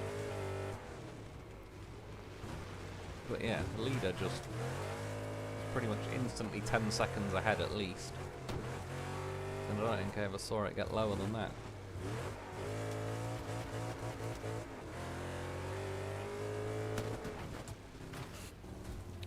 I can't remember what it is specifically you're supposed to put them out with. I'll look. Yeah, I'm not too sure. I don't know if there is anything like 100% guaranteed, because like I said, I think they are pretty much sort of self-igniting, and I don't know what the chemicals are in them, but I assume oxygen is in there somewhere, and so it's basically like feeding itself, so it doesn't even need like an outside source of oxygen, for example. So I think once they're going, they're a bit of a nightmare.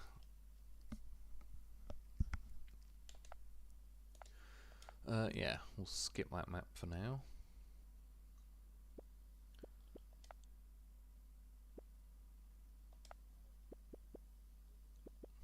Figure 8 can get a bit lively.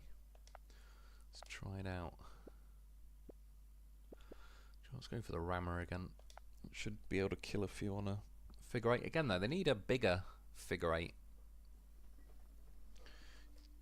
Eat too much of your speed to go round such tight corners in this game. And it was the same with Wreckfest 1 as well. Just to Lynch, I remember there being EV buses that were catching fire as well. If I heard my town had EV buses, I'd just drive my child to school myself. I wouldn't put them on those death traps. Yeah, true. I remember quite a few of those videos. Some of them were like pretty explosively going off as well, and just be parked up somewhere, and you can sort of see it on the CCTV. I think some of them had the batteries like in the roof basically. And yeah, you see basically the whole roof just blow up and burst into flames pretty rapidly, and then obviously, especially the ones that were parked in like a bus depot, were just catching the buses on fire either side of it, and yeah, kind of wiping out an entire bus depot. Which, to be fair, if a petrol or diesel, whatever, bus caught a light in a bus depot, it might pass it on to the others as well, but once the fire engines get there, they can actually put it out, whereas yeah, the EVs are kind of like, you have to sort of let them burn and then destroy whatever. Again, I think that's a big reason why a lot of ferries have sort of not having them on, because, as I say, if one goes off in the middle of the ocean, you're in deep shit, despite the fact you are surrounded by water. Yeah, you'll soon be swimming in it. So, yeah, I think for now I'll give it a miss on that. Not that I could afford one anyway. I wonder how cheap they'll ever get. I assume they must get pretty cheap at some point, especially when like the batteries are pretty old and knackered and go flat pretty easy anyway. That's the problem with batteries. They're good for a while. It's like that Bluetooth headset I've got.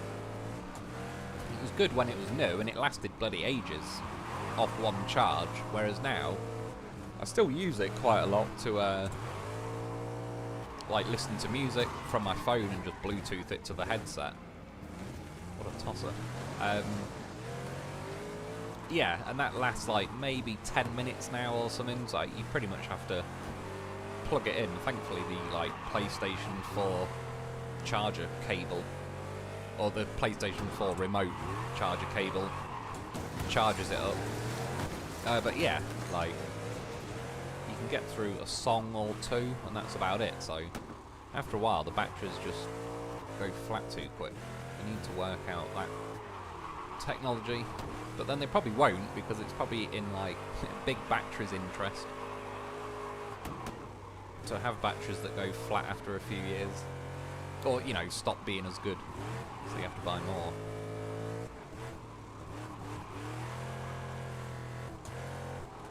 Which is the same, to be honest. I've got some rechargeable batteries that I've used in like my Amazon remote and my TV remote and so on, and I have to charge them up every now and then, and to be fair, they don't last. They still last a good while in like the remotes, because they use sod all anyway, really.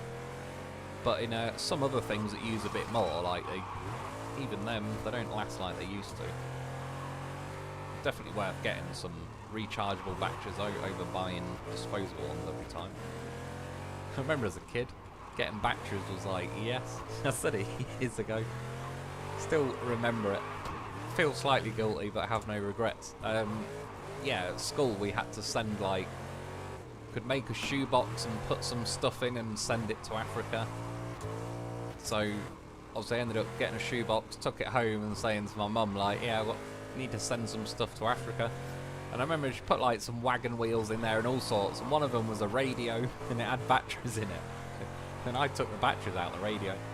Again, feel bad but no regrets. Like, batteries are far too rare. I've got a Game Boy that needs powered. Can't be sending 4 brand new AA batteries.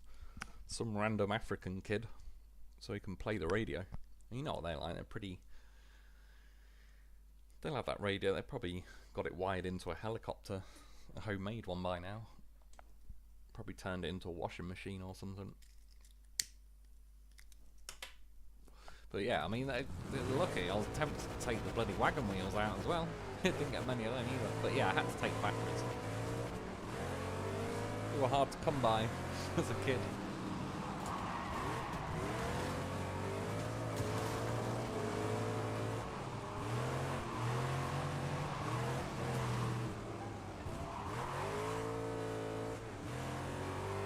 Did I finish? Yeah, I assume I did finish that last race. I don't even know, sorry, because I was kind of yapping away. I don't even know what place I finished or anything.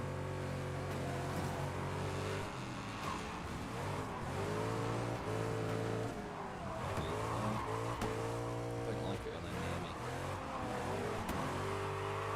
I'm in 5th. There is hope. I think the leader might be that guy, yeah. Oh no, got 11. I don't know where he is then.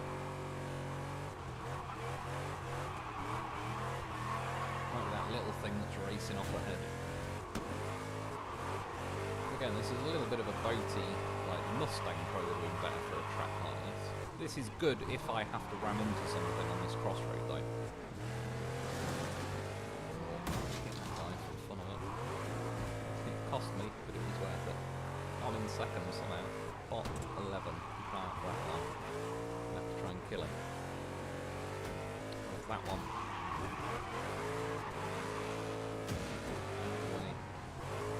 So those little things, they're quick, but like a little mosquito sorting it out of the way. Yeah, and that car up front is like the newest car they've added. I can't remember what it's called now.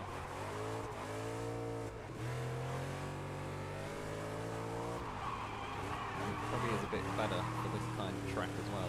Again, I've got a bit of a Destruction Derby type car. I would like to T-bone them. Motorhome. I think motorhome. I don't know what I tried to say then, like motorhome. Like some Canadian.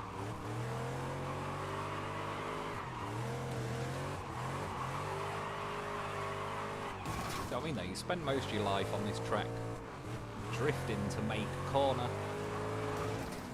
Then you finally get straight for like what, 2 seconds, and then you're back to turning again. They made a massive figure 8, so you could spend a bit more time building up speed, and murdering people in this crossing section. I think it'll be better.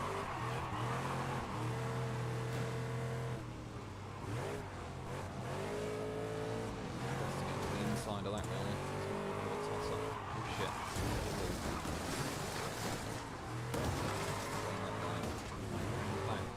See what I mean? They just, like, rub you into the outside wall. Yeah. Someone locate Box 22. Where are you? Scooby-Doo. I see him. Not one can do a lot about it. He's not them next two cars, he's like the third car. That little eye, he's one of them as well. They'd be rapid around a track like this. Don't need that guy. Square, that's the only way.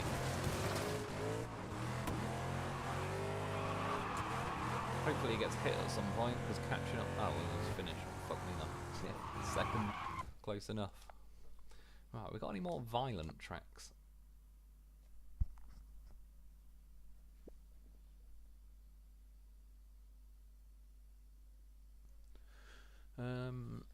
Just an inch logging off. See, I appreciate it, dude. Cheers for popping in. Basically another... Have a quick look on this testing ground. I mean, it's... Oh, that's it. Switchback. They've added like a bubble popping sound every time you swap the menu. I wondered what the hell it was when I first started the live stream, but it is this game.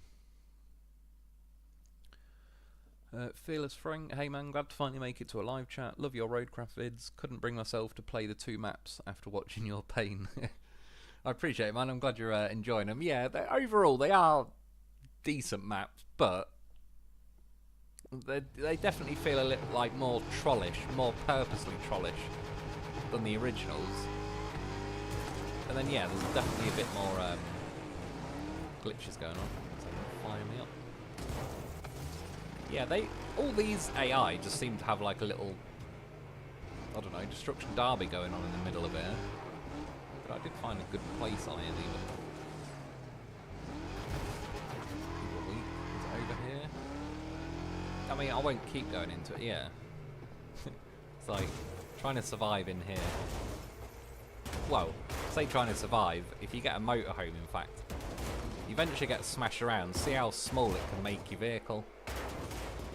And I think until you stop, it doesn't like, eventually, yeah, you sort of, well, there you go. It's probably one of the most wrecked vehicles. Where's the driver? Can't even see him. There he is. It's pretty mangled up.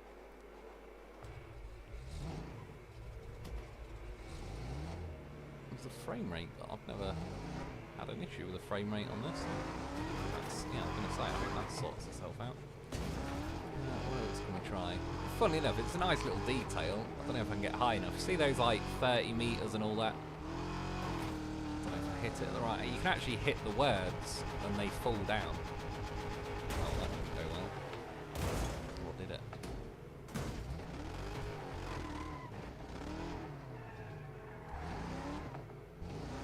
Let's see where they are.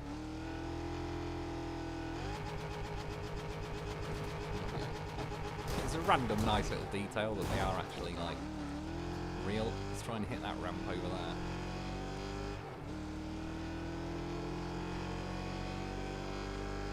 So I want like this much speed in a normal Wreckfest lap and then have a figure 8 when you go in like 190. Pull to the left like a beast. Yeah, I mean this map is obviously good for messing around, but there's not a lot of direction to it. Just kind of free will driving around. For some reason there is a time limit. Let's go up one of these ramps, go up this curly one over here first. And yeah, for whatever reason, all the vehicles just kind of stay in that zone and have their own little like destruction derby thing going on.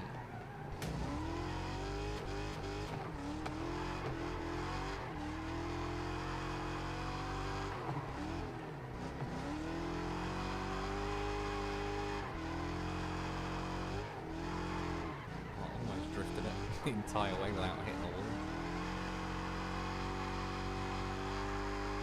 actually for the most part not even steering, it's kind of finding its own way.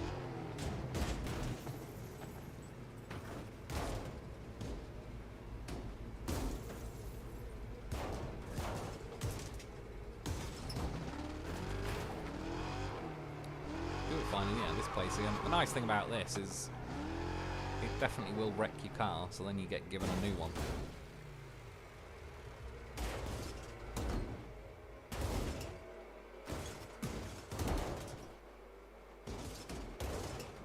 Oh, landed in one of the only places where there isn't a swingy thing. What else we got? I don't like that it keeps nailing the frame rate every time I restart it.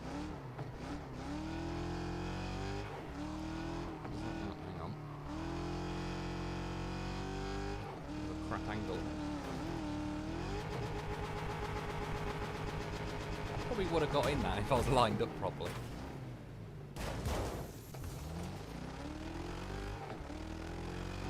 Shift this place again. Pretty cooked. I'll go and see what else there is. And then yeah, like it probably won't go till like 6:30 tonight. I'll probably find another lap or two to do on something else. And probably call it a day. But like I say, I wanted to test out if I could actually like figure out how to get Wreckfest to live stream.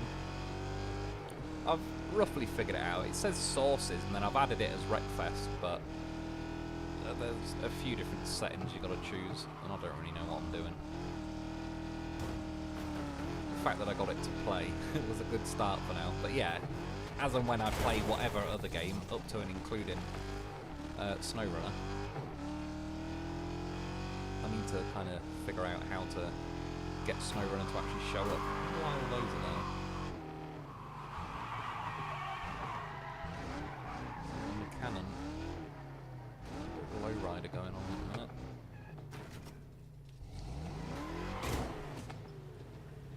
No. That was quite nice. Put some barrels at the end.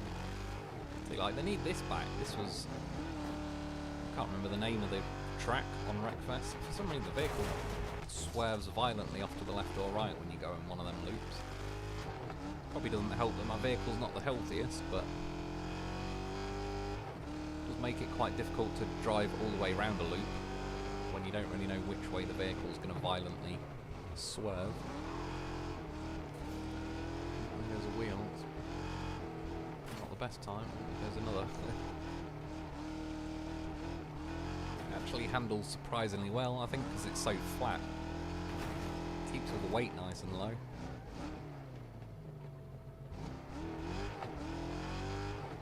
Oh, well, I ain't jumping, so you've got to go like the other way. There's obviously no way to make that.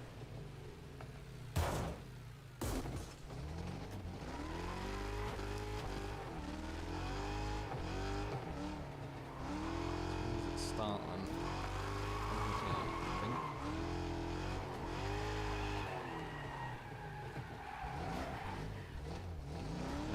Bit of a healthier vehicle, preferably.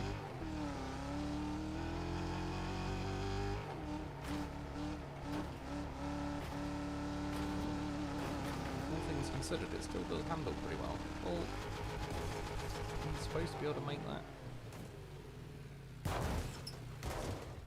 Not sure. I need to kill my car and get a healthy one. It looked like I had more chance of making that than like going the other way. What is this? Weird bump in the map for no reason.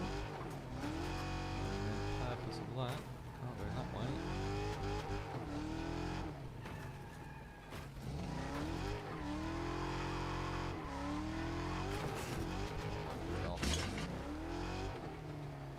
Where's that thing? Oh, just get killed with the hammers. I might even be too flat to get hit with the hammers. Or do they actually hit the floor? I don't think they quite do. Let's find out. Oh, it did get me, but pretty pancake. Yes.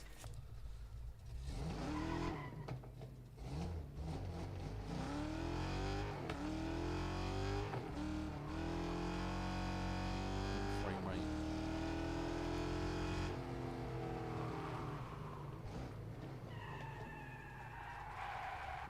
I wish you could to lift the camera up a bit. So try this way again, but there seems to be a bit of an awkward jump to make it pass, but there's many other choices. Oh, so it is doable this way.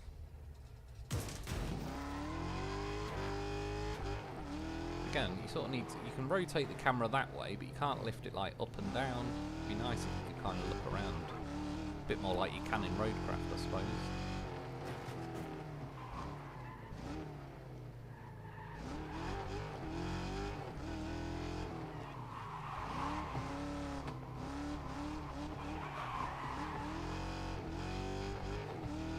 Oh yeah, so this must be where I made it to last time. Well, it's pretty damn close, even going that way.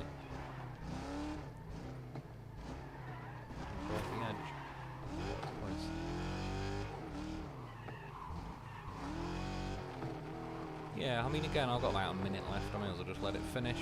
Good for a little mess around, test a few vehicles, but it's not really...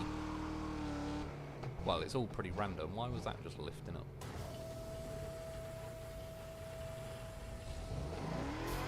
Okay.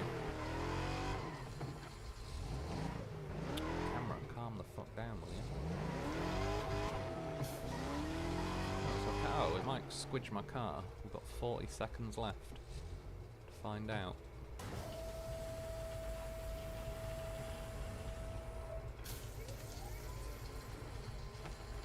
At least it's like you can watch it get squidged.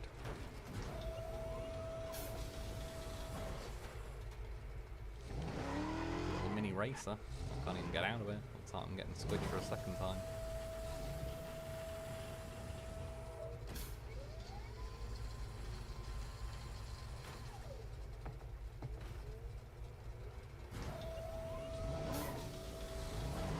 Kind of like that, to be honest. Right. It would have been nice to have a little bit more of a go in that. Fearless Frank, you're going back to SnowRunner soon. Have you tried Expedition 33? It's pretty damn good. Yeah, I'm going to be going back to SnowRunner soon. I just want to have like a little mess around on some games before I do, because then once I go back to that, I'll kind of, in theory, should be on that for quite a while. Expedition 33.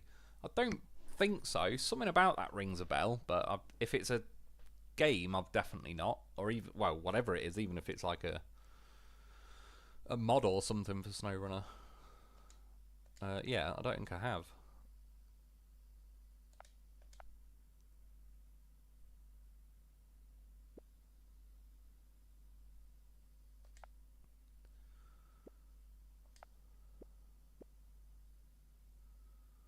I'm not as keen on. We'll try one though, a Destruction Derby. I suppose at this point I should get me rammer back out. That's what she said. Oh my god, is that the... I best not have that fat figure 8 ridge in the middle of it. If it is, I'll go and find a different Destruction Derby track. I remember the ones on Wreckfest. The ones that are pretty normal are alright. The ones where they add random shit in the map that essentially just slows you down. Yeah, I'm not too keen on, like, fuck that. There's got to be just a normal Destruction Derby track. Scrapyard maybe? No. Figure 8 though. This one must have. Whatever. It's sort of like a fat hump in the middle, not as bad though. It'll do.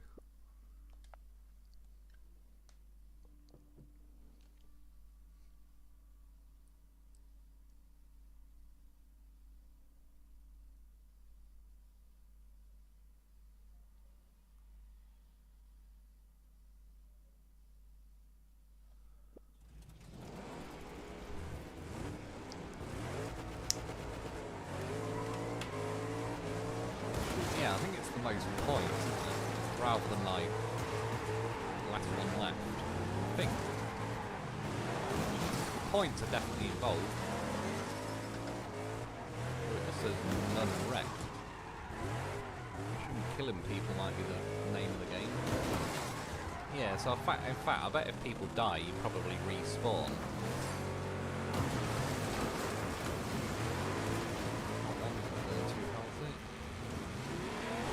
cheese it in the old game, then just hit square. And yeah, he's already lined up. So we've wrecked one, and then in theory you could hit square again. It worked better on some of the Wreckfest 1 maps. I mean, I already killed that guy, but there was someone over there looking pretty unhealthy. Anyway, I won't keep cheesing it, but that's what you can do. Kill the motorhome guy. Hit him in the side.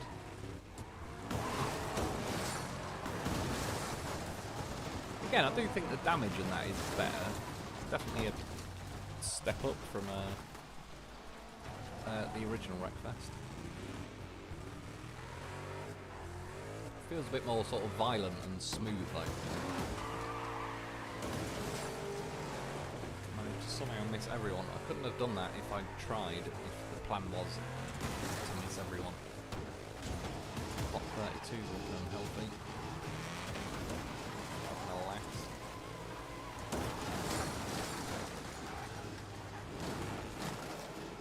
Yeah, press X to respawn. Shame, it kind of would be nice to have like a last man standing kind of. I suppose then the problem is, like, I think they call it sandbagging in just, like, in real life. You could basically just skirt around the edge, avoiding everyone until you're like one of 3 vehicles left, and the other 2 are probably smashed up, and you just keep like a nice healthy vehicle till the end. But I think people do that as a tactic in real life destruction derbies, but then I think, you know, the other people keep an eye out for that sort of shit and purposely go for the people that are just trying to save their vehicle to the end. Always wanted to do like a proper either destruction derby or just banger racing in general. I think my brother's dad did a bit of banger racing at some point. Not like, you know, proper serious, but I'm sure he did. I've only wrecked one. Too healthy. Don't go and kill myself to take anything off them. And I've got one of the fatter vehicles in the game at the minute.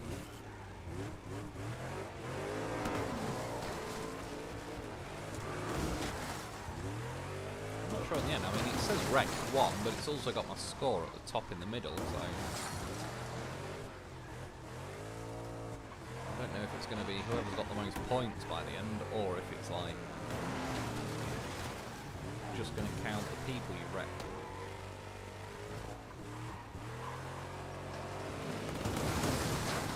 It'll sort of be a shame if it does, because it's a little bit of a roll of the dice. Sometimes you'll just happen to get a car go in front of you that's almost dead. Chances are, averaged out though, one of the AI are going to just naturally get more hits on almost dead people. Like, I was going to get that guy, but the AI got killed trying to get him. There he is, bot 17.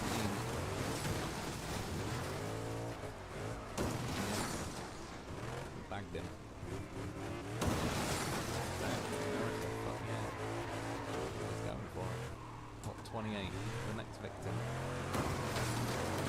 He's just going to get eaten up by someone else.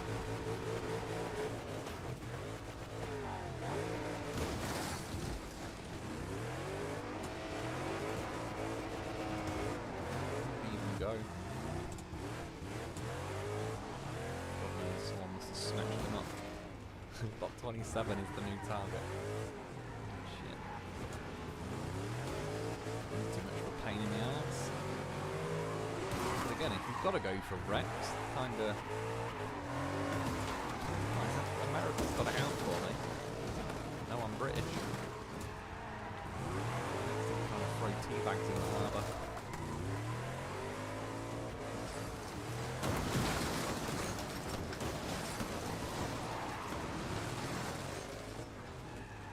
Where is that guy?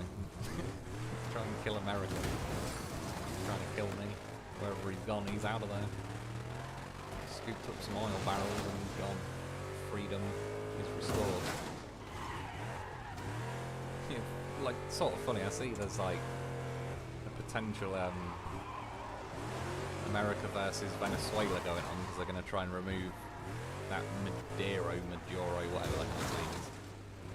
I remember about 6 months ago, whatever, when I called it that it would be a good idea for America to have a reason to fight Venezuela because they also happen to have the largest oil reserves on the planet. So America, get ready for some cheap oil.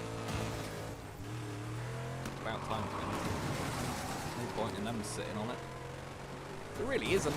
Eventually someone will invent something that will replace oil that is like renewable makeable. I mean they already can make fuel and various diesels and whatnot out like biofuel and all that sort of stuff. But yeah, if you sat on a shitload of oil, there's no point in being ran by a dictator. There he is. Off to Venezuela. Yeah. Who's sitting on all the oil? May as well cash it out before it becomes useless. Black goopy stuff under the... It's like way back in the day. The colour purple was reserved for like royal people. I think the game might have crashed.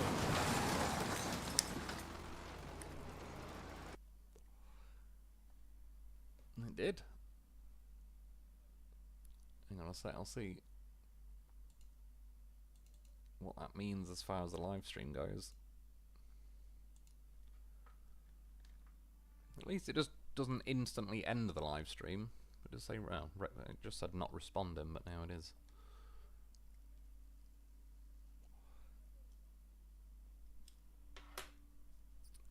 Yeah, well, I'll go and have another race, but I will turn it off pretty soon anyway, but I suppose that was a good test to see, assuming it does load the game back up. It said bugbear or whatever it is, so yeah. Yeah, you see, on the PlayStation, that would have automatically cancelled the live stream at that, well, you know, ended it. So then even if I return the game back on, it'd appear on YouTube as like another separate live stream. Sometimes it'll go on this one, but again, they could do with this game is lacking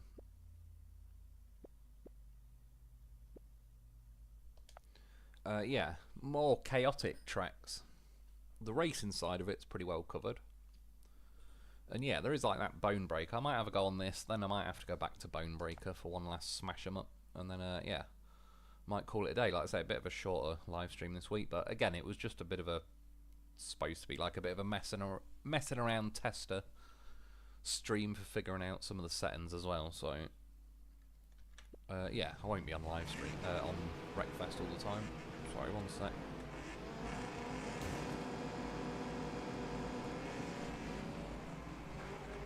It opened the window again, like the Wreckfest window, but it was in the middle of the screen again. I've just moved it over to the right hand side of my monitor so I can actually see the comments and all the rest of it. Fearless Frank, it's a game, a lot of hype in the USA, small developers, AAA status. Most people say it's going to be Game of the Year, turn-based RPG. Fair enough, I'll have to, after this I'll get on YouTube and I'll try and find a video of it and see what it's about. Maybe I've seen an advert of it or something. Something about Expedition 33 rings a bell, but not. I've definitely not played it or like know what it is. But something about the name rings a bit of a bell. Maybe I saw it on Steam or something.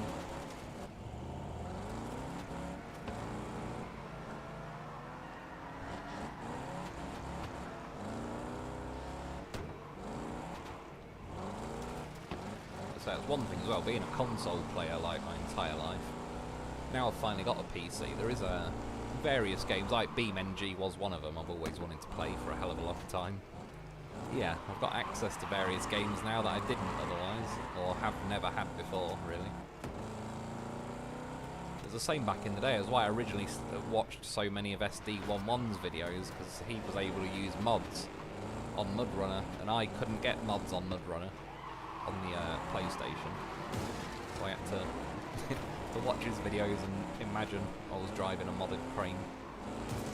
That's all I could do.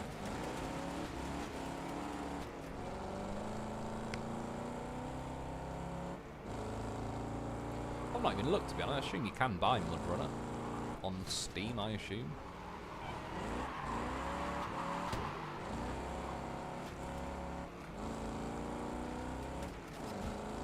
mean, I assume there is others, but is Steam roughly like the only way really to get games on the PC? So obviously these days, and like when I built my PC, I've certainly got no like disc tray or whatever to play like CDs and things. So they're all going to be like digital downloads, but can you just go on to like, I don't know, ageofempires.com and buy Age of Empires? Or do you generally buy them through like Steam, for example? Again, I don't really know any others apart from Steam, but yeah, I don't really know how it all works these days. I'm always console player, so I'd always buy discs. And then yeah, as of late, I suppose on the PS4 and that, there's also a couple of games I got digitally that I just downloaded them. But obviously on PlayStation, for example, you like, it's the PlayStation Store, like that's the only thing you can ever get on or get games from, whereas obviously the PC is a little bit more free range. But I didn't even really think about it. I just got Steam because I knew that's where I was able to get Roadcraft. And that's about as far as I got. Like I say, I only built the PC, like, by the time I got it all up and running and everything, it was only like a couple of days, if that really, before Roadcraft came out. So I didn't really have practically no time to actually like figure out anything on the PC, other than like being able to launch Steam and Roadcraft and live streaming Roadcraft and editing on DaVinci Resolve. I don't really have a clue what I'm doing. I did something the other day with the, yeah, like Microsoft activation script thing to get a bit of extended security updates. But I basically just read what someone else did and copied them. It's not like I didn't really truly figure it out myself.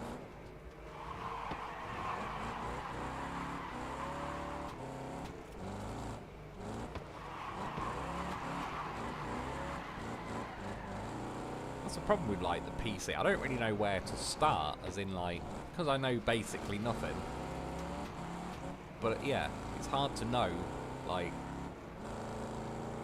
it's hard to know how to look for what you don't know. So it's not like I can type in, again, something that I don't know. So I wouldn't even know how to look for it to figure out that I need to know it. It's like George Bush or whatever. Things we know, and there's things we don't know, or whatever the hell he was saying.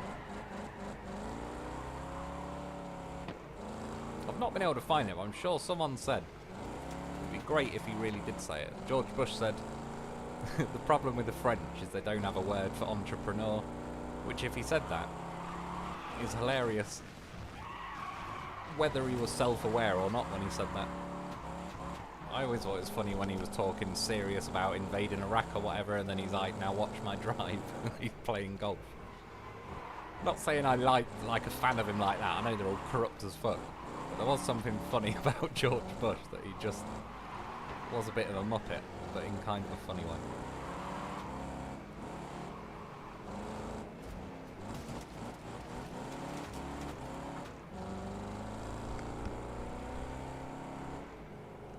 Well, except for 9/11, when they came in and told him a plane had hit.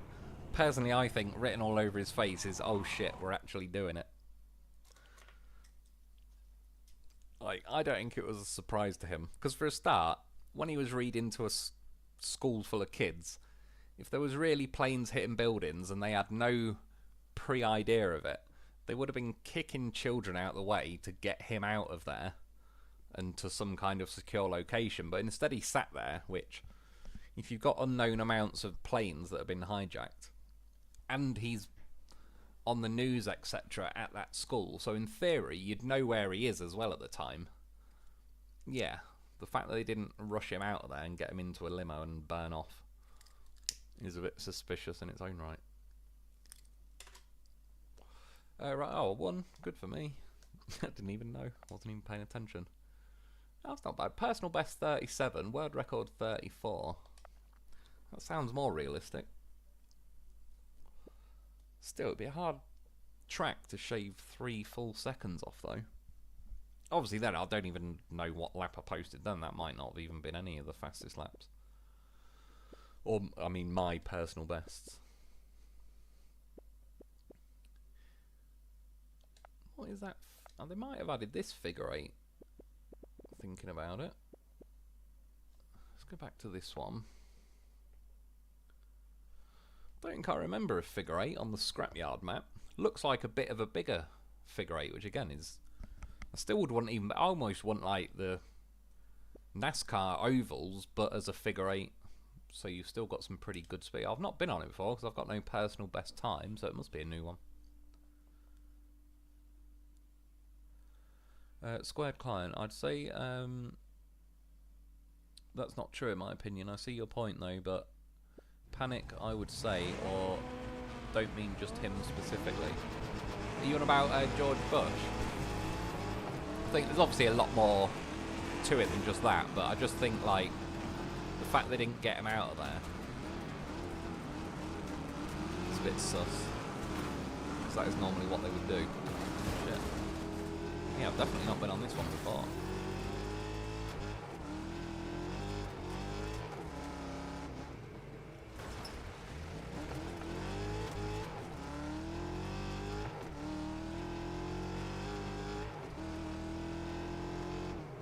Yeah, so this is like, I did that sort of, there's like a big oval around the edge of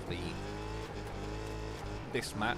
I just drove along a bit of it there, which is like the opposite way, but it's quite good with that crane going across. That will actually, yeah, I'm going to say, sweep random people. So that'll keep it more fluent as to who's winning and all the rest of it. It's going to be hard for someone necessarily just to race off ahead. Like this guy in front of me is first, but it's until I'm ramming into him. He's got no competition once he's first, unless you do that. So they burn off ahead. But with this thing swinging around, I kind of want to watch it.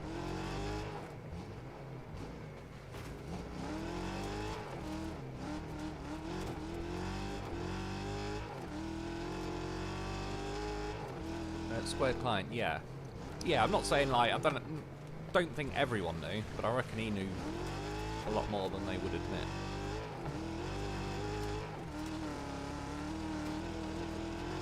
I mean, yeah, again, there's a lot more to it than just that.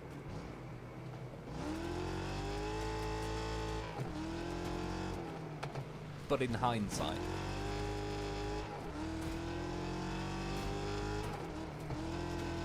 Jay's 1332. Glad you got a good PC, man. I grew up with computers, so I figure I take it for granted, all the stuff I know. Yeah, that's it really. I sort of purposely really avoided them, other than like at school using Microsoft Word or something to type things, but yeah, I'm literally clueless. Again, before I did like looking into it to build my PC, I wouldn't have even known the difference really between like a CPU and a RAM stick or, you know, whatever. Like, I still am fairly clueless in the scheme of things, but I could probably shop for and build a PC and roughly know what I'm getting now, because I did kind of look into that. But as far as once I got the PC turned on, like I say, particularly that it just so happened, like Amazon fucked me around with the GPU, so I didn't even get that until like less than a week before, and then I had to figure out how to get Windows on it and blah blah blah, and then download OBS and figure out that. And yeah, I only really got it up and running like a couple of days before I started doing the roadcraft stuff, so I didn't even really get to figure anything out other than like, I don't know, winging it sort of on the fly. That's why, like, for example with OBS, I obviously figured out when I first did it how to get roadcraft onto OBS so it's actually playing on the live stream, but I can't even remember how I did it. That's part of the reason why tonight I wanted to even like re-figure out how the hell I get Wreckfest onto OBS, and it's just crashed again. Well, I might have to call it a day there, because for some reason it keeps crashing, and there's no point in keep reloading if it's going to keep doing that. I don't know why. I've never had it crash. Oh no, sorry, I have, I think once before. I don't know if it's because I've been playing it for a while, or if it's maybe some of those new tracks. Though, what did it crash on last time? Was it a Destruction Derby thing? I think it might have been. But yeah, well, there we go. Again, like, I may as well call it a day there, really. Fearless Frank, all I have is PS5. Thinking of going back to PC. Been so long, forgot how to game on a PC. Yeah, I've not even learned. All I've did again, probably the day before Roadcraft came out. I downloaded World of Tanks Blitz on Steam only because I already have that game on my phone, and that was like a good chance to just download the game that I could, in theory, log in, and then I've just got my game back as such. And I didn't even go on a proper game, but I went into a training room, and to drive the tank with like a mouse and whatever keyboard buttons, completely alien to me, and like I'd be terrible at it. Like, I'm not that bad in World of Tanks Blitz if I played it on my phone. Not like the best player, but you know, I've played it a good while. I'm certainly not a noob on it or anything like that. Yeah, I'd get eaten alive like playing that if I just went on it now and tried to play it on the with the PC controls. That's one of them as well where I can't even I don't even know if it'd let you, but if I plugged in, like, obviously just playing that now, I'm able to plug my PS4 controller just into my PC, and that's how I've been playing Roadcraft, and then that's how I just played Wreckfest and so on. I don't even know if it'd let me do it on a game like Blitz, but I'm assuming, like, if and when I play like Red Dead Redemption 2, for example, that's another one. Maybe it'll let me use the PS4 controller, but if not, I'll just have to kind of figure it out with yeah, like PC controls for the first time. Which, what are you saying? You got a yeah, PS5, which, yeah, it still obviously is like the newest one and that, so that's pretty up to date and all the rest of it. I certainly don't regret going over to PC, and that is coming from like literally a lifelong console gamer. Like, since I was a kid, I got my Sega Mega Drive, which I believe is called a Sega Genesis in America. Yeah, and then like my brother had a PS1, I had PS2, 3 and 4. Didn't get a PS5, obviously I got a PC instead. But yeah, overall it's been pretty good. I just, other than quickly learning the things I needed to, which was, in my case, was like being able to load Roadcraft up and then DaVinci Resolve to edit the footage. Other than that, I really don't have the slightest clue what I'm doing on it. I don't know what 99% of the menus do, other than if it's an obvious menu like, I don't know, speaker volume. I can probably deduce that that is the speaker volume, but that's about it. I really just don't have a clue what the hell I'm doing. Yeah, but again, it's like, it's hard to know where to start, because, I don't know, if you're going to build, I don't know, a car engine, and you started with the block, I assume I could Google, like, right, what do I bolt to the block? But with a PC, it's like, yeah, what do you even type on what? I suppose you could go on YouTube and watch videos, but it's like, I wouldn't even know what to type in to try and research and learn. It's like, you basically, yeah, could theoretically start anywhere. I mean, obviously, probably not start with, like, advanced level coding, but you know what I mean. There's like a million different things you can do on a PC, and I know about 2 of them, but I don't know what what the third thing is to learn. So yeah, I kind of have to keep going through trial and error. That's one thing where playing the odd different game here and there is like, for example, if I was on the PlayStation, I've done Wreckfest live streams like with the original Wreckfest on the PlayStation years ago, and I just fire up Wreckfest on the PlayStation, and then when I click live stream, it automatically just links it all up to YouTube as like it's the PS4. Whereas, as I said, with this one and OBS, I had to specifically start like a different source and then click on like where it's getting that feed from. Thankfully on this, it actually came up saying Wreckfest. I remember with Roadcraft, I had to, when it first come out, it didn't have like a direct way to just bring it up on OBS. So I had to click some other things, but again, I can't even remember what the hell I clicked. So yeah, I'm sort of back to square one. That's what I was trying to figure out tonight, if it's even possible, like, how to live stream Wreckfest instead of Roadcraft. Squared Client. Well, with 9/11, we definitely... we were actively watching their chats, and they had also, the hijackers used US programs to learn to fly. Basically, anyone could do it. Yeah. I certainly think at the very, very, very least they were allowed to do it as an excuse to invade the Middle East.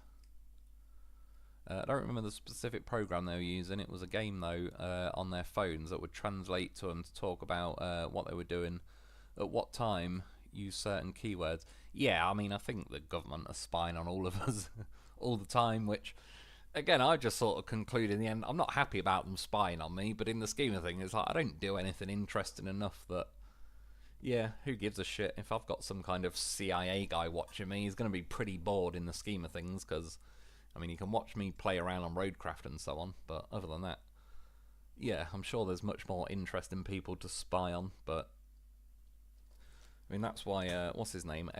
Edward Snowden or whatever. He's now in Russia, isn't he? And that's why they wanted Julian Assange and all sorts, because he was sort of leaking what they're up to. But yeah, I think they're watching all of us all the time. I know what you mean, though, with keywords. I think they do have... I mean, it's one of them where I think they're watching everyone, but it obviously can't be a person watching you, because otherwise half the planet would have to be employed to watch the other half. But it's got to be like computers, and yeah, if you say keywords, if I said certain keywords now on the live stream, I'm sure I'd ping up. I joke about it sometimes when I say certain things. It's like, yeah, I bet I've just pinged up on about 80 different intelligence communities computers for saying that word. And yeah, but it is what it is. I suppose that way they do catch some of the sketchy people as well, when they want it anyway. The video editing should be so much easier once you learn whatever program you use. Yeah, I mean, is it like DaVinci Resolve? I now know pretty comfortably, because I've say done 117 odd Roadcraft videos, like how to import the videos and then chop them all up, all the basic stuff. But for example, like the other day when I turned that bridge layer around and it got really close to the digger, I think I just did like a video overlay of the American Psycho guy, but I couldn't even figure out how to split the screen to put both videos side by side. I ended up kind of having them play over each other, and one sort of faded in and faded back out. But yeah, I mean, it's just one of them. I sort of have to keep...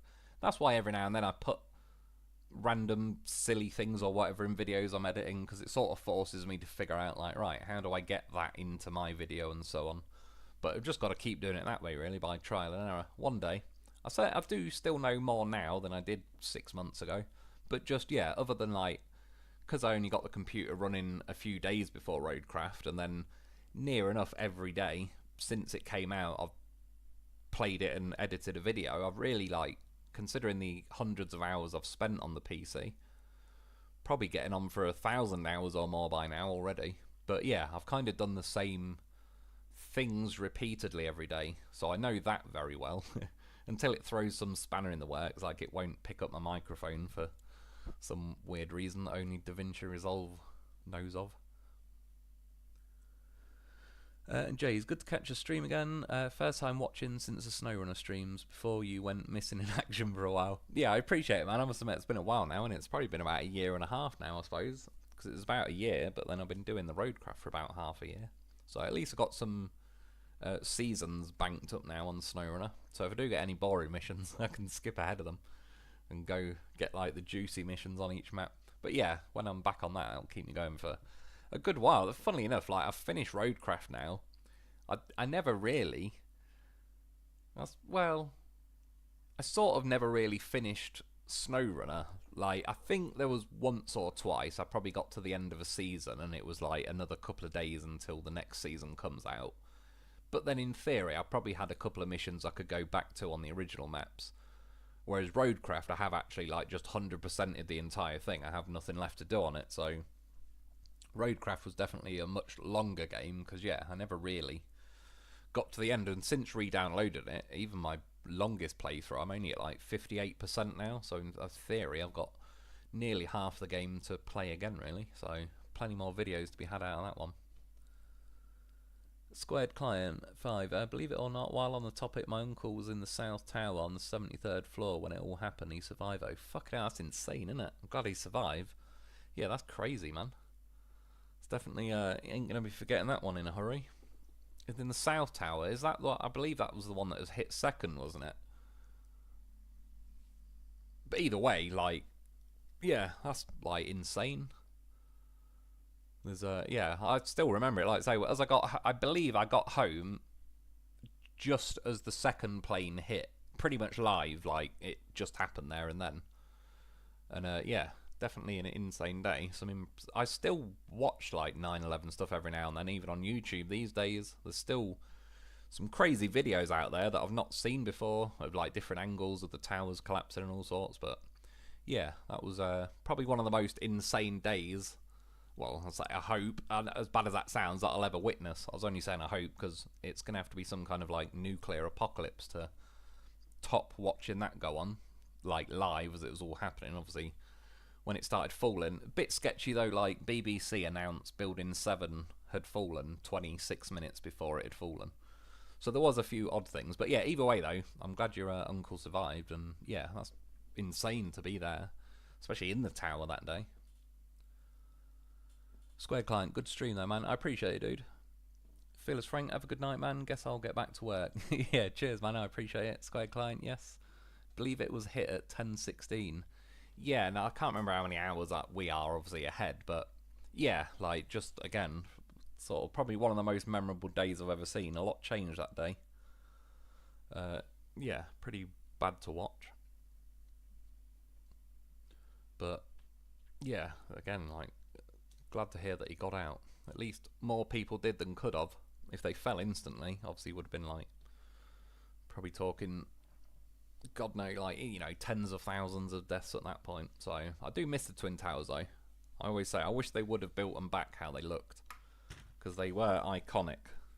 Something about them being like the Twin Towers, two next to each other, that looked the same. But yeah, it was like the coolest skyline in history, I would say. And I think it would have been cool if they put them back as was.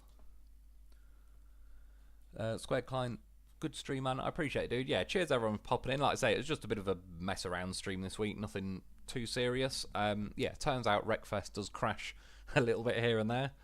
So yeah, I mean, I wasn't going to play that long term or anything anyway. That's literally just the sort of game that I can throw on as a silly one for a week.